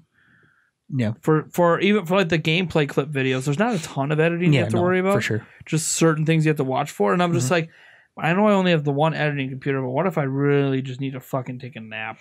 Like if Eric can know how to finish this, that would be awesome. And maybe I'll show you. Some of the things are really a lot of it from what I watched doesn't look. It's like it's. I mean it. Well, it depends on the type of video I'm making. Right. On camera videos like the podcast that takes a hell of a lot more editing. Oh, right. But like when you're doing the E3 stuff, a lot of it's just we're just getting the footage out as fast as we can. So like here's our intro, here's the footage. Right. Done. Right. I mean here outro. And outro, well, yeah. But yeah, right. like intro, footage, outro. Done. Yeah. Do you want to include, now what gets weird is if we get the direct feed audio, because we're going to try to pull that off this year, bring extra, because now that we have this camera that we can feed in the audio to, we're going to bring our audio cable with that's long enough for us to, plug it directly into the Switch or whatever. I know I can't plug it into the fucking controller, but if Nintendo will allow us to do that, we'll do that. But yeah, is there anything, because we learned to give ourselves a little more time so we can rest before and get a good night's sleep before we go back. Especially for me, because I found out when I go on airplanes, my knee pain just skyrockets. So it's very uncomfortable. Yeah. I can deal with it. It's not like, oh my gosh, I'm exploding. We might need to. And on the ground, like do we know if arrow to the knee. I was great until I took an arrow to the knee. Yeah, right. Yeah. Yeah, into Peter. Yeah. But it's bothersome. Do we know if we have an aisle seat? I enjoy the movies that were on there because do we have an aisle seat? Do you know? We haven't. If not, well, you'll take it. But what? I'll give you the aisle seat. Well, that doesn't make a difference. You can at least stretch your foot out, leg out. Yeah, and I'll probably get hit by the fucking cart. Well, then it makes everything break my foot. Yeah. Hey. Well. Hey. There's our free flight. No, because then they'll say, "Oh, did you read the safety manual in front of you? It says you can't put your feet out in the aisle." Well, then. So then it's why is it possible for me to do it? Why is it possible to go off road in the middle of a highway? I don't know. Doesn't mean you're supposed to do it.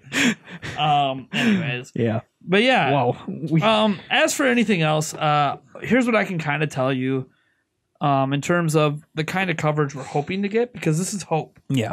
Things change on the fly. We have to make split-second decisions. We're hoping that no matter what games we play, we're looking to only play games on Switch. If we happen to be able to play games on other platforms because we're satisfied with the footage we have and the games we played and the impressions we have. I know we're playing at least one round of Madden. On Switch. Oh, hopefully. Hopefully. We'll see. Yes. Might not have time. Yes, because of the gamer passes. That's true. That is very true. And because it's more we don't know how many games are going to be played, for starters. That's very true. We might be able to go through the Nintendo booth one time and get everything done. I have no idea. Yeah. So it'll be learning on the fly. But what I do know is that we are going to be trying to get as much gameplay footage as we can. Whether or not we end up getting any unique footage or not, I don't know. But we still want to bring us playing it. And you guys know I'm bad at video games, so that's always fun to watch. Fun to watch a guy, Splatoon. This guy's playing Splatoon 3 without motion controls? What the fuck, man? Yeah. Okay, whatever. I'll put up the one video I have where I look pro with dual sticks. The one video that people are always like, every time they see it pop up in one of my videos, they're like, "Why can't you be this good when you live stream?" I don't know. Pressure's on. I'm not drunk enough. I'm not drunk enough. I don't know. I play better when I'm drunk. So there's that. Another thing is we are going to have an in-person podcast. I haven't locked down who else is going to be on it yet. I do know that we're going to be meeting up with Game Over Jesse and, and Daniel, who technically works for Nintendo Prime and actually did release a video like a week ago. It might be the only video he puts up this year. He was the one who did the Shovel Knight video. So I might have to go back and watch that. I didn't know that. So was there. There's that. Right. Those guys might just end up being the podcast people that we have on. I don't know yet. So there's that. I plan to, if I bump into any YouTubers I vaguely know or they vaguely know of me, and there's a moment for us to grab a bite or whatever, maybe have like a little on-camera discussion. Yeah. Initial impressions with them, or stuff like, even if I have, like, maybe I have questions for them. Mm-hmm. Like, hey, so this never happens because YouTubers never talk to each other. What's your advice for YouTubers that are even like me or smaller for dealing with this crap with YouTube or this crap with YouTube or like dealing with this or dealing with that? Thanks, YouTube. A lot of people might just say, just don't do YouTube. Because that seems to be the general response at this point is like a lot of big YouTubers at this point are just like, my advice to people just starting out on YouTube is don't do it. Yeah, don't. But again, it's also advice is also never try to do it for the money, of course, right? Because money is not guaranteed, success isn't guaranteed. But if you're still passionate about making videos and you got a little spare time to do it, then sure, just like any other hobby, it's like video games, right? You got the spare time to do it, then do it. You got the spare time to go skydiving, and you want to do that, go do it. Like you want to go for a run or a bike ride, like anything that you enjoy doing. Maybe it's knitting or whatever. Hey, nothing wrong with that. No, like any hobbies that you have, if you have the time and the passion, then do it. And that's kind of the way videos should be. And that's why I say the E3 trip was never essential for Nintendo Prime. Oh, for sure. Because I'm passionate about what I do, regardless of if I have to go get another job, and I have to slow down my content in Nintendo Prime. There's still going to be content in Nintendo Prime every week. This podcast is still going to be every week, especially since somebody else edits it for me. So that's already a time saver. Thanks, Martin. Awesome, Martin. And I'm still going to have other videos. They're just not going to be as frequent. I don't know what my schedule will look like then. I don't know if I'm still going to have live streams or not. I'll probably still have at least a stream a week, but it's one of those things where I don't have to worry about that reality because I'm not there yet. I don't have to worry about it yet. We'll see if I have to worry about it then. But what I will say is that, yeah, obviously, if E3 blows up and everything's going great, that's great for me. So, I mean, it's great for you guys, too, because it affords me more time to do things. Like, as an example, my fiance will take my job 10 times more seriously if I'm making the kind of revenue from doing it that makes her able to live comfortably, as in not paycheck to paycheck, without her making money. So it gets to that point, she'd be like, okay, yeah. Like when you say you need to do this, I need to make sure you do this. Right now it's like, even though technically I can argue it's more important because I'm living paycheck to paycheck. So when I say I need to do this, I need to fucking do this or we don't pay our bills next month. But, but it's one of those things when you're just getting by. Some people have a hard time wrapping their mind. I'm in a weird position because I turned 32 this year. There's not a single person in my family that is supportive of what I do. My fiance is supportive because she knows why I do it. Because I love it. We love you. I am fortunate enough to be doing this job for even like this past 6 months that I've made money doing it. I've been fortunate enough to do this as a job, to take my passion and do something special with it, and make a living doing it. It's been great. And I don't think this journey is going to end even if E3 blows up in our face. I don't think this journey is going to end even if I have to go get different work. It just means for a while I won't be able to do this for a job. But doesn't mean it can't become one someday down the road either. I can't get back to it because what I like about doing it for a job is I am doing what I love for a living. You know how few people get to do that? Like, you might go out and get a degree in something and then realize you fucking hate it. Yeah. But you're good at it. You have the degree. You spent all this money to get it. You might as well do it. And people just go through life like that. People don't get degrees and they work shitty jobs. And the thing is, I'm not even going to say like McDonald's is a shitty job or something like that. Like it is in certain areas. But it's still one of those where doesn't mean you like your job. You could have a good paying job and hate your job. Mm-hmm. So she knows that to me, what matters more than money is happiness. And if you are, and this is my advice to anyone, forget if you want to be a YouTuber or whatever you want to do. Find what you love to do. And if you are fortunate enough to happen to an opportunity where you could do that for your job, for a living, hold on to it. Chase that dream. Because you only live once. And so many people go through life just hating themselves for what they do for a living. Just barely skating by. Now I'm not talking about just financially, like barely skating by where they dread going to work and then they also live paycheck to paycheck and they don't enjoy what they do and they hate themselves for doing it, but they keep doing it because they don't know how to get out of that rut because they don't know what they love or they think what they love can't be anything. And you know, sometimes that's the case. Like if you have a love of knitting, maybe you can make some money on the side. You probably won't end up doing it for a career. Maybe you get lucky. I don't know, but I don't know anyone personally that has been able to do that kind of thing for a living. But you can still make some money off your hobby.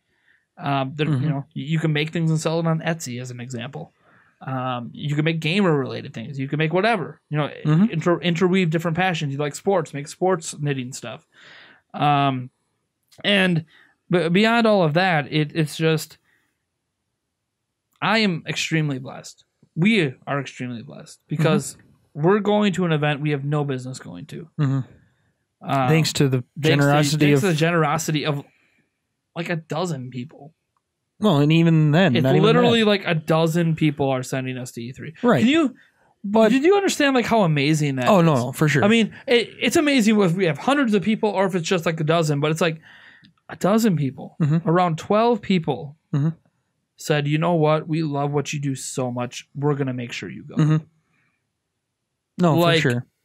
It makes me want to cry some days because I didn't know people cared about me or cared about my work enough to ever do it. Like I've made a lot of mistakes in my life. There's a lot of things that you can find out about me that might make you hate me.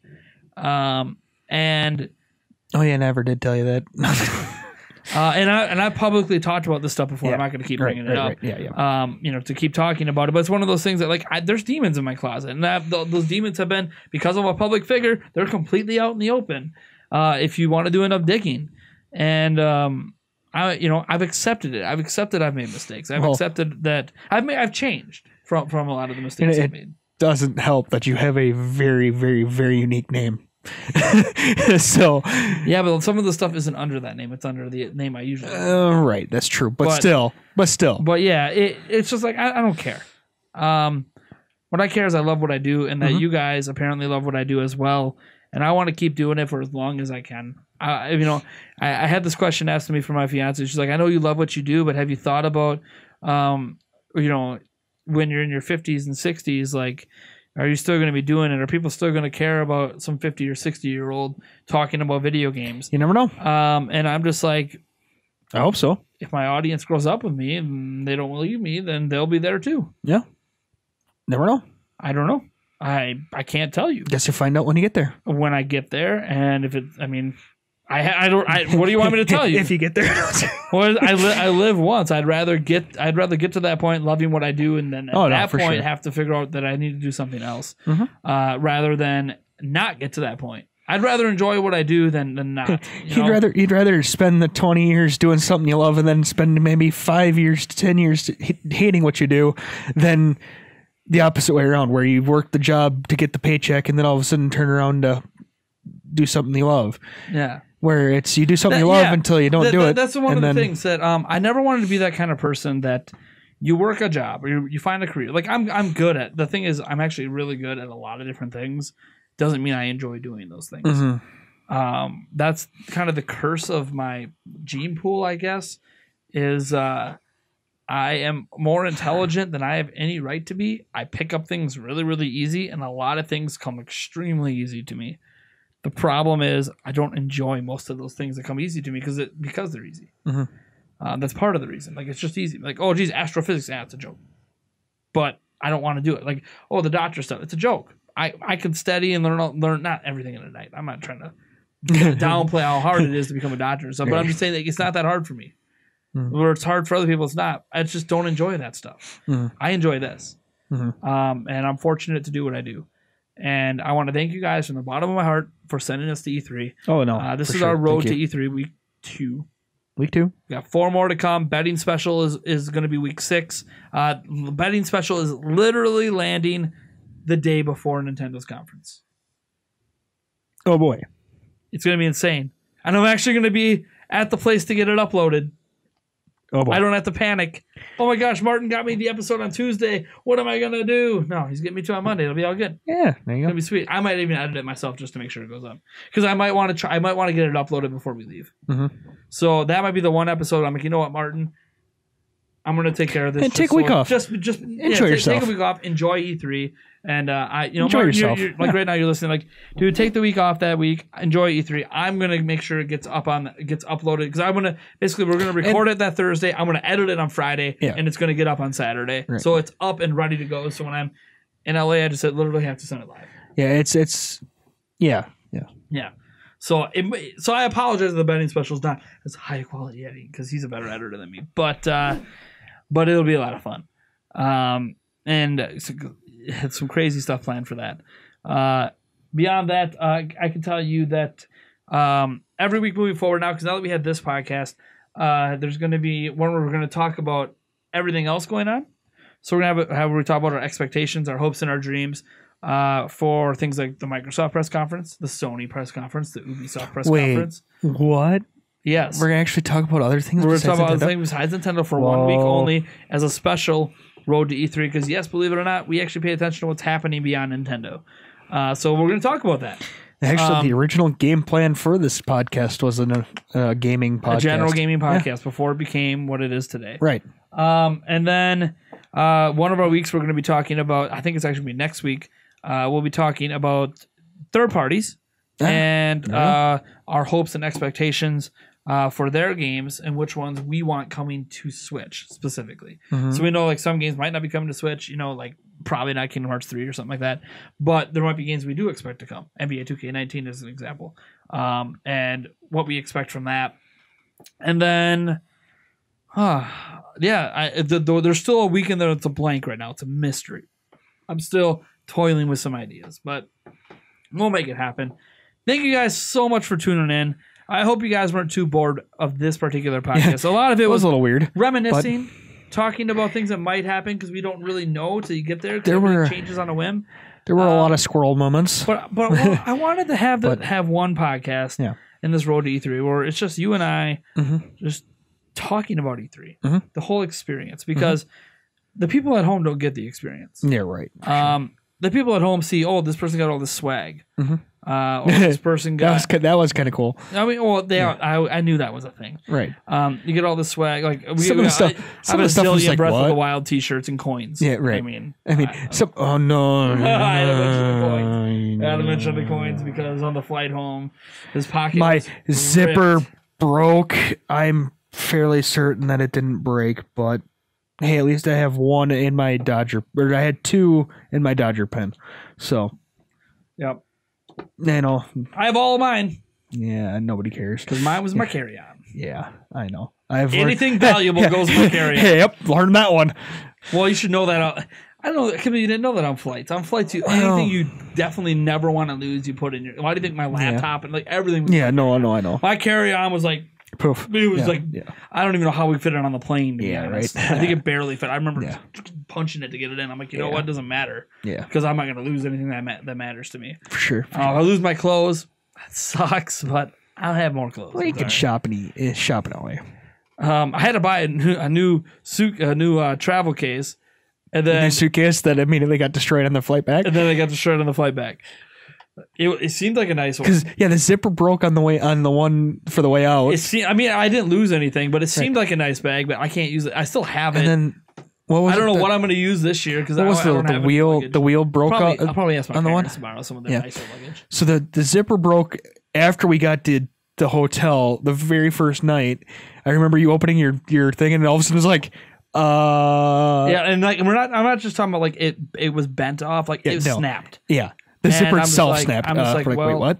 And then I found a really good deal on some luggage that looked just about as good a quality as what I had. Of course, looks can be deceiving. Yes. And obviously with the price you're paying, I don't really want it to be as good. But if everything was fine, got back, it's like dented, the wheels broke, like the wheels bent, and and the thing is, it's like, what did these guys do to it? Run over it? Chuck it. Yeah. Well, yeah. It gets chucked. Now it gets whipped around, and it's in a cargo bay on a plane. Any sort of turbulence, your luggage is just flying all over the place. So it's not strapped down. Yeah. It's just chucked in the bottom of the plane. So, that's the thing. That's why anything valuable you keep with you. And it's going to be very difficult this year because I have like a camera, and then I'll have the rental laptop. I'll have I just have more stuff this time, so I don't know what the fuck I'm going to do. Well, I mean, some of the lenses I'll probably put in there. Like, not the expense. Like this 14 millimeter. That's coming with me because if that gets wrecked, I'm fucked. Because that's like a $200 lens. But there's other like little other lenses that like can cut down on glare and all stuff. Like I might just throw those in there. Those are cheap. I can replace those easily if I lose them. But like the actual camera, the Rode mic, and that will come with me. And then obviously my phone will be with me. The Switch will be with me. The laptop will be with me. I can fit all that in a backpack, but there's always other stuff. That camera. There's things like even some of the souvenirs you get, like the coins. You're like, hey. At the time, I even think today I can get like $50 a pop for those coins if I wanted to. They become more and more valuable over time as well, especially the ones that have stayed sealed. Because not all of mine are sealed. It's just what happens. Some of them came. Well, one I opened on purpose. The rest of them just kind of it happened. Well, we had 6 of them a piece, something like that. Yeah, I had someone, and I still have Breath of the Wild shirts that look like I just got them from the show. No, that's probably because you haven't worn them. Actually, no, I have. I've worn every single one. Okay. Well, then I don't know. Some are just a little wrinkly, but like you get rid of the wrinkles and it looks brand new. It's like Actually, the one that I have, and I've worn them a shitload. The couple that those I have, shirts will last better than my shirts. I know, right? Like I have other like Zelda fan made shirts or like Nintendo Prime shirts. No, those fucking ones Nintendo gave me. Like, I know that they're fantastic. I have shit shirts. water here, and they just keep lasting. Like, Nintendo, man. Yeah, the quality on the shirts. What's your provider? Let us know. I know because on the tags it says Nintendo. So like you can't find because I kept checking the tag. I'm like, all right, where's this from? Yeah, Nintendo. Okay, you didn't actually make them yourself. What company did you hire to do these? Yeah. Maybe they did. Maybe they have their own printing press. You never know. Who knows? You never know. All right, folks. Well, thanks for tuning in for episode 64, the N64. I think it's 64. It's been amazing. I can't wait to get to E3. If you can't tell, we're pretty excited. I can't wait for the zillions of stories we're going to have after this trip, man. There's always something new, something fresh happening every single day. Hopefully nothing bad like the one, like when we briefly talked about that serious accident or what happened. Yeah, right. Bombing the escalator. We still don't even know what happened. We really don't. I know that someone got carted off. Yeah. There was like they had a full back brace and neck brace on. Oh no, they were full backboarded. Yeah, I don't know. They were fully backboarded. I don't honestly we have not no know idea, what happened. obviously, because it happened just before we got to there. Yep. So hopefully nothing bad like that happens. Anytime you're in a huge crowd, people push, things happen. Yeah, we know that. Well, actually, and hopefully, that's the one story. I'll tell you. We'll end on one story. Very first day. Yep. We're waiting because we weren't the only ones. Like none of the media could get early access day one. And I know that. And we still didn't know that. We were in a group with a zillion media. And we still didn't know that. Like I saw the folks from Easy Allies there who have been to like a zillion E3s, and they were in the same group waiting to get in as we were. We got in, and it's like a stampede. They'll tell you don't run, please don't, and they won't going to the door. Once they get past the security, dead sprints. I watched people wipe out. Like we were actually towards the front because we were one of the first people there. So we were actually didn't have to worry necessarily about being in the back of the line right away. Well, we ended up there. Yeah. Because that's right. Yeah. Because even when you're in the front, it's almost more dangerous because the stampede's coming behind you, and they ain't stopping for anything. No. And I ended up, I think, going through the Razer booth just to avoid people. And somewhere in the commotion, because I was getting drilled, like it felt like I was getting beat, like I'm playing football and someone's trying to take me out, and I'm just trying to stay on my ground. We got to the line, for Zelda, and all of a sudden we looked down and my E3 badge was gone. And you get one E3 badge. Yep. That's it. Mm-hmm. One. They will not replace it under any circumstance, no matter how much you prove who you are. Mm-hmm. There is no replacement. Mm-hmm. You can go buy a gamer badge for $250. Yep. And it's my media badge, so I'm like, no, fuck no. Yeah. And I was scared to leave. Because I had it. I knew I had it when I came through the door. And what happened was the E3 badge is on. I don't have a lanyard. It's on a lanyard. That's not the issue. I have it hanging. It was in a plastic sheet thing. Mm-hmm. And what happened is, I think in the plastic sheet thing, they had this big anime advertisement. And I think I got caught on something. I think it was a sign. I was pretty sure we remember you. But I'm pretty sure you got pushed into a sign. Whatever it was.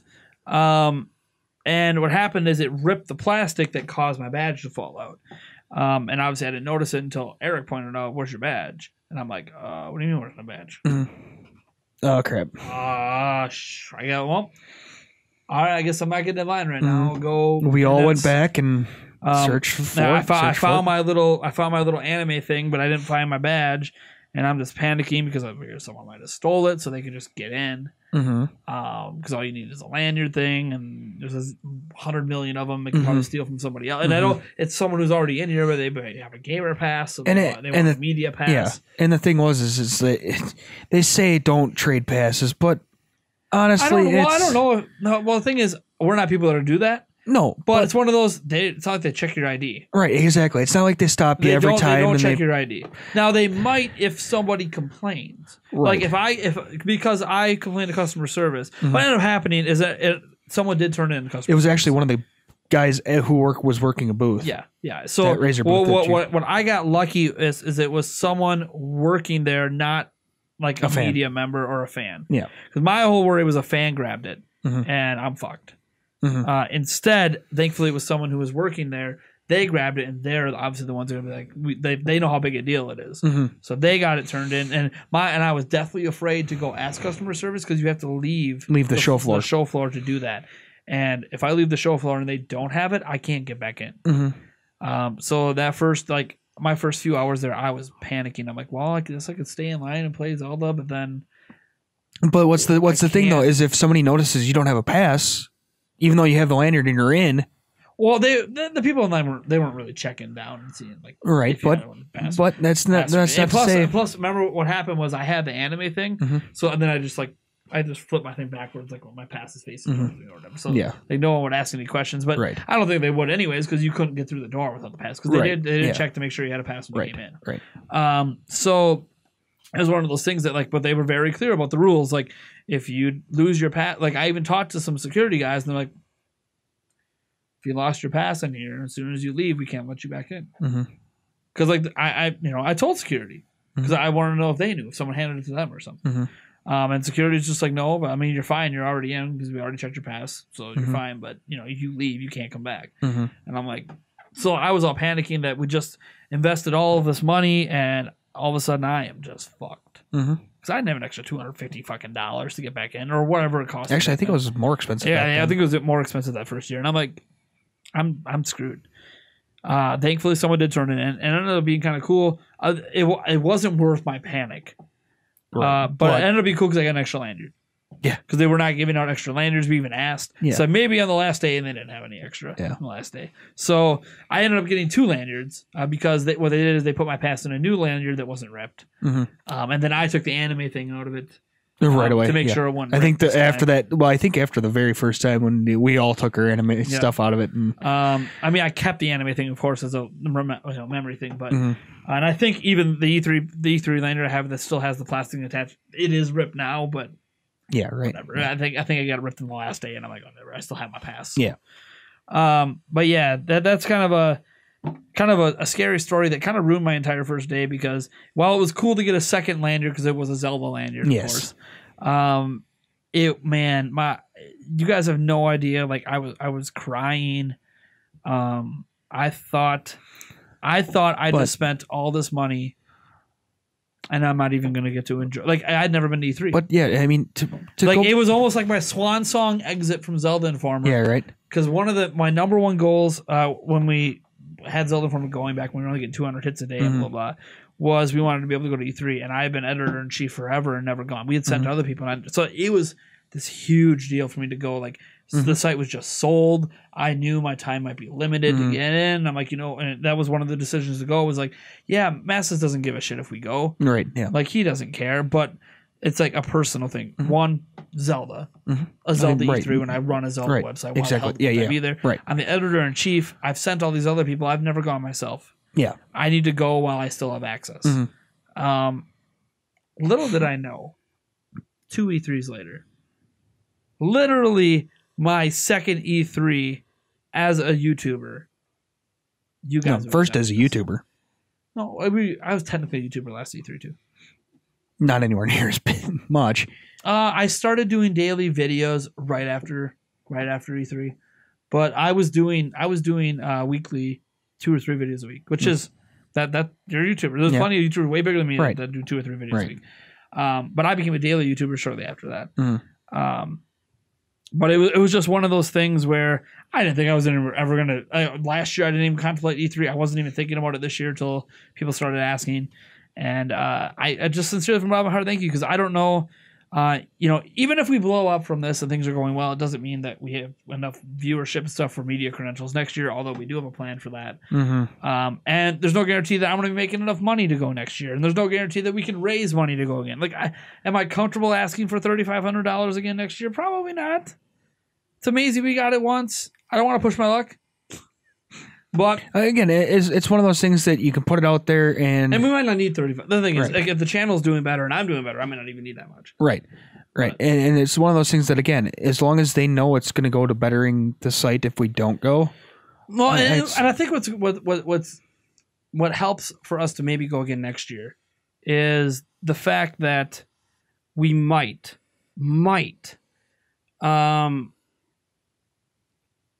have an even more loyal following. If we nail this E3, I don't know if we will, but we're going to try our best. Use my experience from last E3 editing and stuff and just get my mind around it. No matter what, I'm going to be up late editing. That's just how it is. But if we nail this E3, my God, well, people probably want us to go back again no matter what it takes. Because they're going to be like, we loved you. You were the best E3 coverage on you. My goal is that somebody out there, I don't know who it is, one of you will look at our E3 coverage and be like, holy shit, that's some of the best E3. Like, those are people that care. Those are people that give a fuck about what they're doing. They're there to do a goddamn job, and they fucking did it. Because here's one thing that did piss me off a little bit about the E3 attitude, even among certain media members. They weren't there to do a job. They were there for fun. And you know what? It is fine to be there for fun. Nothing wrong with that. Especially on, like, the last day. If you've done all your work the first 2 days, have fun. But I was there for a fucking job. I had a job to do, at least a job I felt like I needed to do. And if you thought I was dedicated back then to needing to do a job when I was working for somebody else, imagine when I look at myself and I'm like, dude, this is an opportunity. This is for me. This is for us. This isn't for everybody else. out there. I mean, it's for you guys. Yeah, but it's not. I'm not doing this for another man, or I'm not making money for somebody else, or doing whatever, or growing someone else's following. This is my own thing. So, like, I'm there for a job first and foremost. I plan to have fun. It should be a little bit easier that, since it's not just funneled into one game. But I'm there to do a job, and I hope when we're all said and done, I can say not only did I have fun, you guys took a look at our coverage. It's like, God damn. They are dedicated as hell. How did they get more footage of this or more variety of Switch footage of games than IGN fucking pulled off when IGN has their own goddamn booth and doesn't have to wait in line? Yeah, great. How did they do that? How did they discover something that no one else did? How did Nintendo Prime of all people get Reggie Fils-Aime's business card? Hey, why not? Pipe dream. How did how did you do this? How did you do that? How did you get all these various people's opinions right on? Like, I can do hot shoot right on the show floor because I have the Rode mic. That's why I wanted the Rode mic. But hey, like different people, like, you played this. What do you think about this? Blah blah blah. Like, I can get opinions of fans. I can get opinions of other YouTubers on the fly this time. I want you guys to come away not thinking that we're the most professional production ever, because we're not going to be. But we can't compete with the Game Explains of the world and stuff like that. We know that we don't want to be them. We don't have the plus we don't have the editing equipment and stuff that they do. I mean, and the editors. Yeah, right. Like Game Explains not a big team either, but they have multiple people that can video edit. Right. Whereas it's basically me. And maybe some light stuff I could teach Eric, but we still only have one computer. And Martin. We only granted for the podcast, but we have one computer to edit from. So either way, we're limited in our workload based on that. Even if we alternate sleep schedules, we're still limited in our workload with one computer. Your computer can't edit. I can tell you that right now. As someone who dissected your computer to install an SSD, I know your computer can't do it. My PC may not. Your PC? We're bringing a PC now. If we're doing that, we're bringing this one. No, I said my PC may not. My laptop. That doesn't mean my what the heck is it? My Mac can't. We'd have to test that with Final Cut, because I have never used Final Cut, so I don't know. I mean, I heard it's easy to use, but I don't know how. I mean, obviously it works well with Apple hardware, but I don't, because I know it's an older Mac Mini, but that doesn't mean that it can't. I haven't edited it with it ever. Right. We probably is something we should test out. Yes. Since it is small enough to just throw it in. Yeah, it is. We need a monitor, because we don't know if we'll be able to hook it up to the TV. You don't always get access to the ports on the TV. True. So. But I mean, I'm sure we can find put a little 5-inch. Right. Hook it up to our phone. Wait. Yeah, because I'm not bringing a monitor. Yeah, well, obviously that'd be ridiculous. That'd be ridiculous. We'll just stop at a pawn shop and get like a freaking $5 monitor. Just one of those big old school boob monitors. But you know what? It hooks up. Why not? Exactly. Right. Hooks up. Hey, we'll just go wander down that one street that we found everything for cheap as heck, and we'll try to see if we can find a monitor. I got $10. I need a computer monitor. Right. I would prefer 4K, but if it's only oh my god! I would prefer 99.9% color. Yeah, right. Accuracy. Nice. Oh gosh. By the way, 144 hertz widescreen if possible. 144. You know what? I want 43 inch. For $20, I want a 43-inch monitor. I don't want any of your old boob TVs. Monitor, curved. Yeah. I want basically a $7,000 monitor. We'll just go 600 and make it a plasma. You know what I had debated what? For an extra editing computer? I actually debated, I'm like, how much would it cost to ship my computer and my monitor to my hotel and ship it back? Honestly, it probably wouldn't be that much. I mean, I had to pack it really well, and that's fine. I understand that, but if I ship it as a fragile package through UPS. You want it packaged?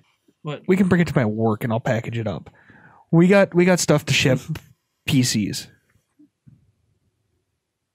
Well, the thing is because I still have the case box. Mm-hmm. So literally I could fit it perfectly in the case box with all the stuff. I mean, I have to put stuff in I'll probably just unplug the GPU and stuff. So I don't have to risk that. Well, right. Yeah. Everything else should be fine. The GPU is basically the only thing you have to pull out. But do I still have the GPU? I might even still have the GPU box. It would be something to look into. Because I'm gonna rent the editing laptop anyways. But if I know really, but if it's actually cheap enough to ship it to set it up my whole computer there, why would you? It's a hassle. It is a hassle, by the way, to tear down. And obviously, but we have the time. Why would you still rent a laptop if you had your rig? Why? Because I can only render one video at a time. No, yeah, I suppose. So what I could do is and sometimes the videos can take 20-30 minutes. In that time, I can have another video done and rendering on another computer. Right. And upload wise, you just kind of. I think we have some testing to do. We might be if we can test with checking your PC shipping price, check my Mac Mini, whether or not I can actually do that. If we can ship your PC out and a monitor out. Or a couple monitors out. I'd probably just ship one monitor. Honestly, save money. No, we would need two. Oh yeah, for yours. For mine, honestly, and I can.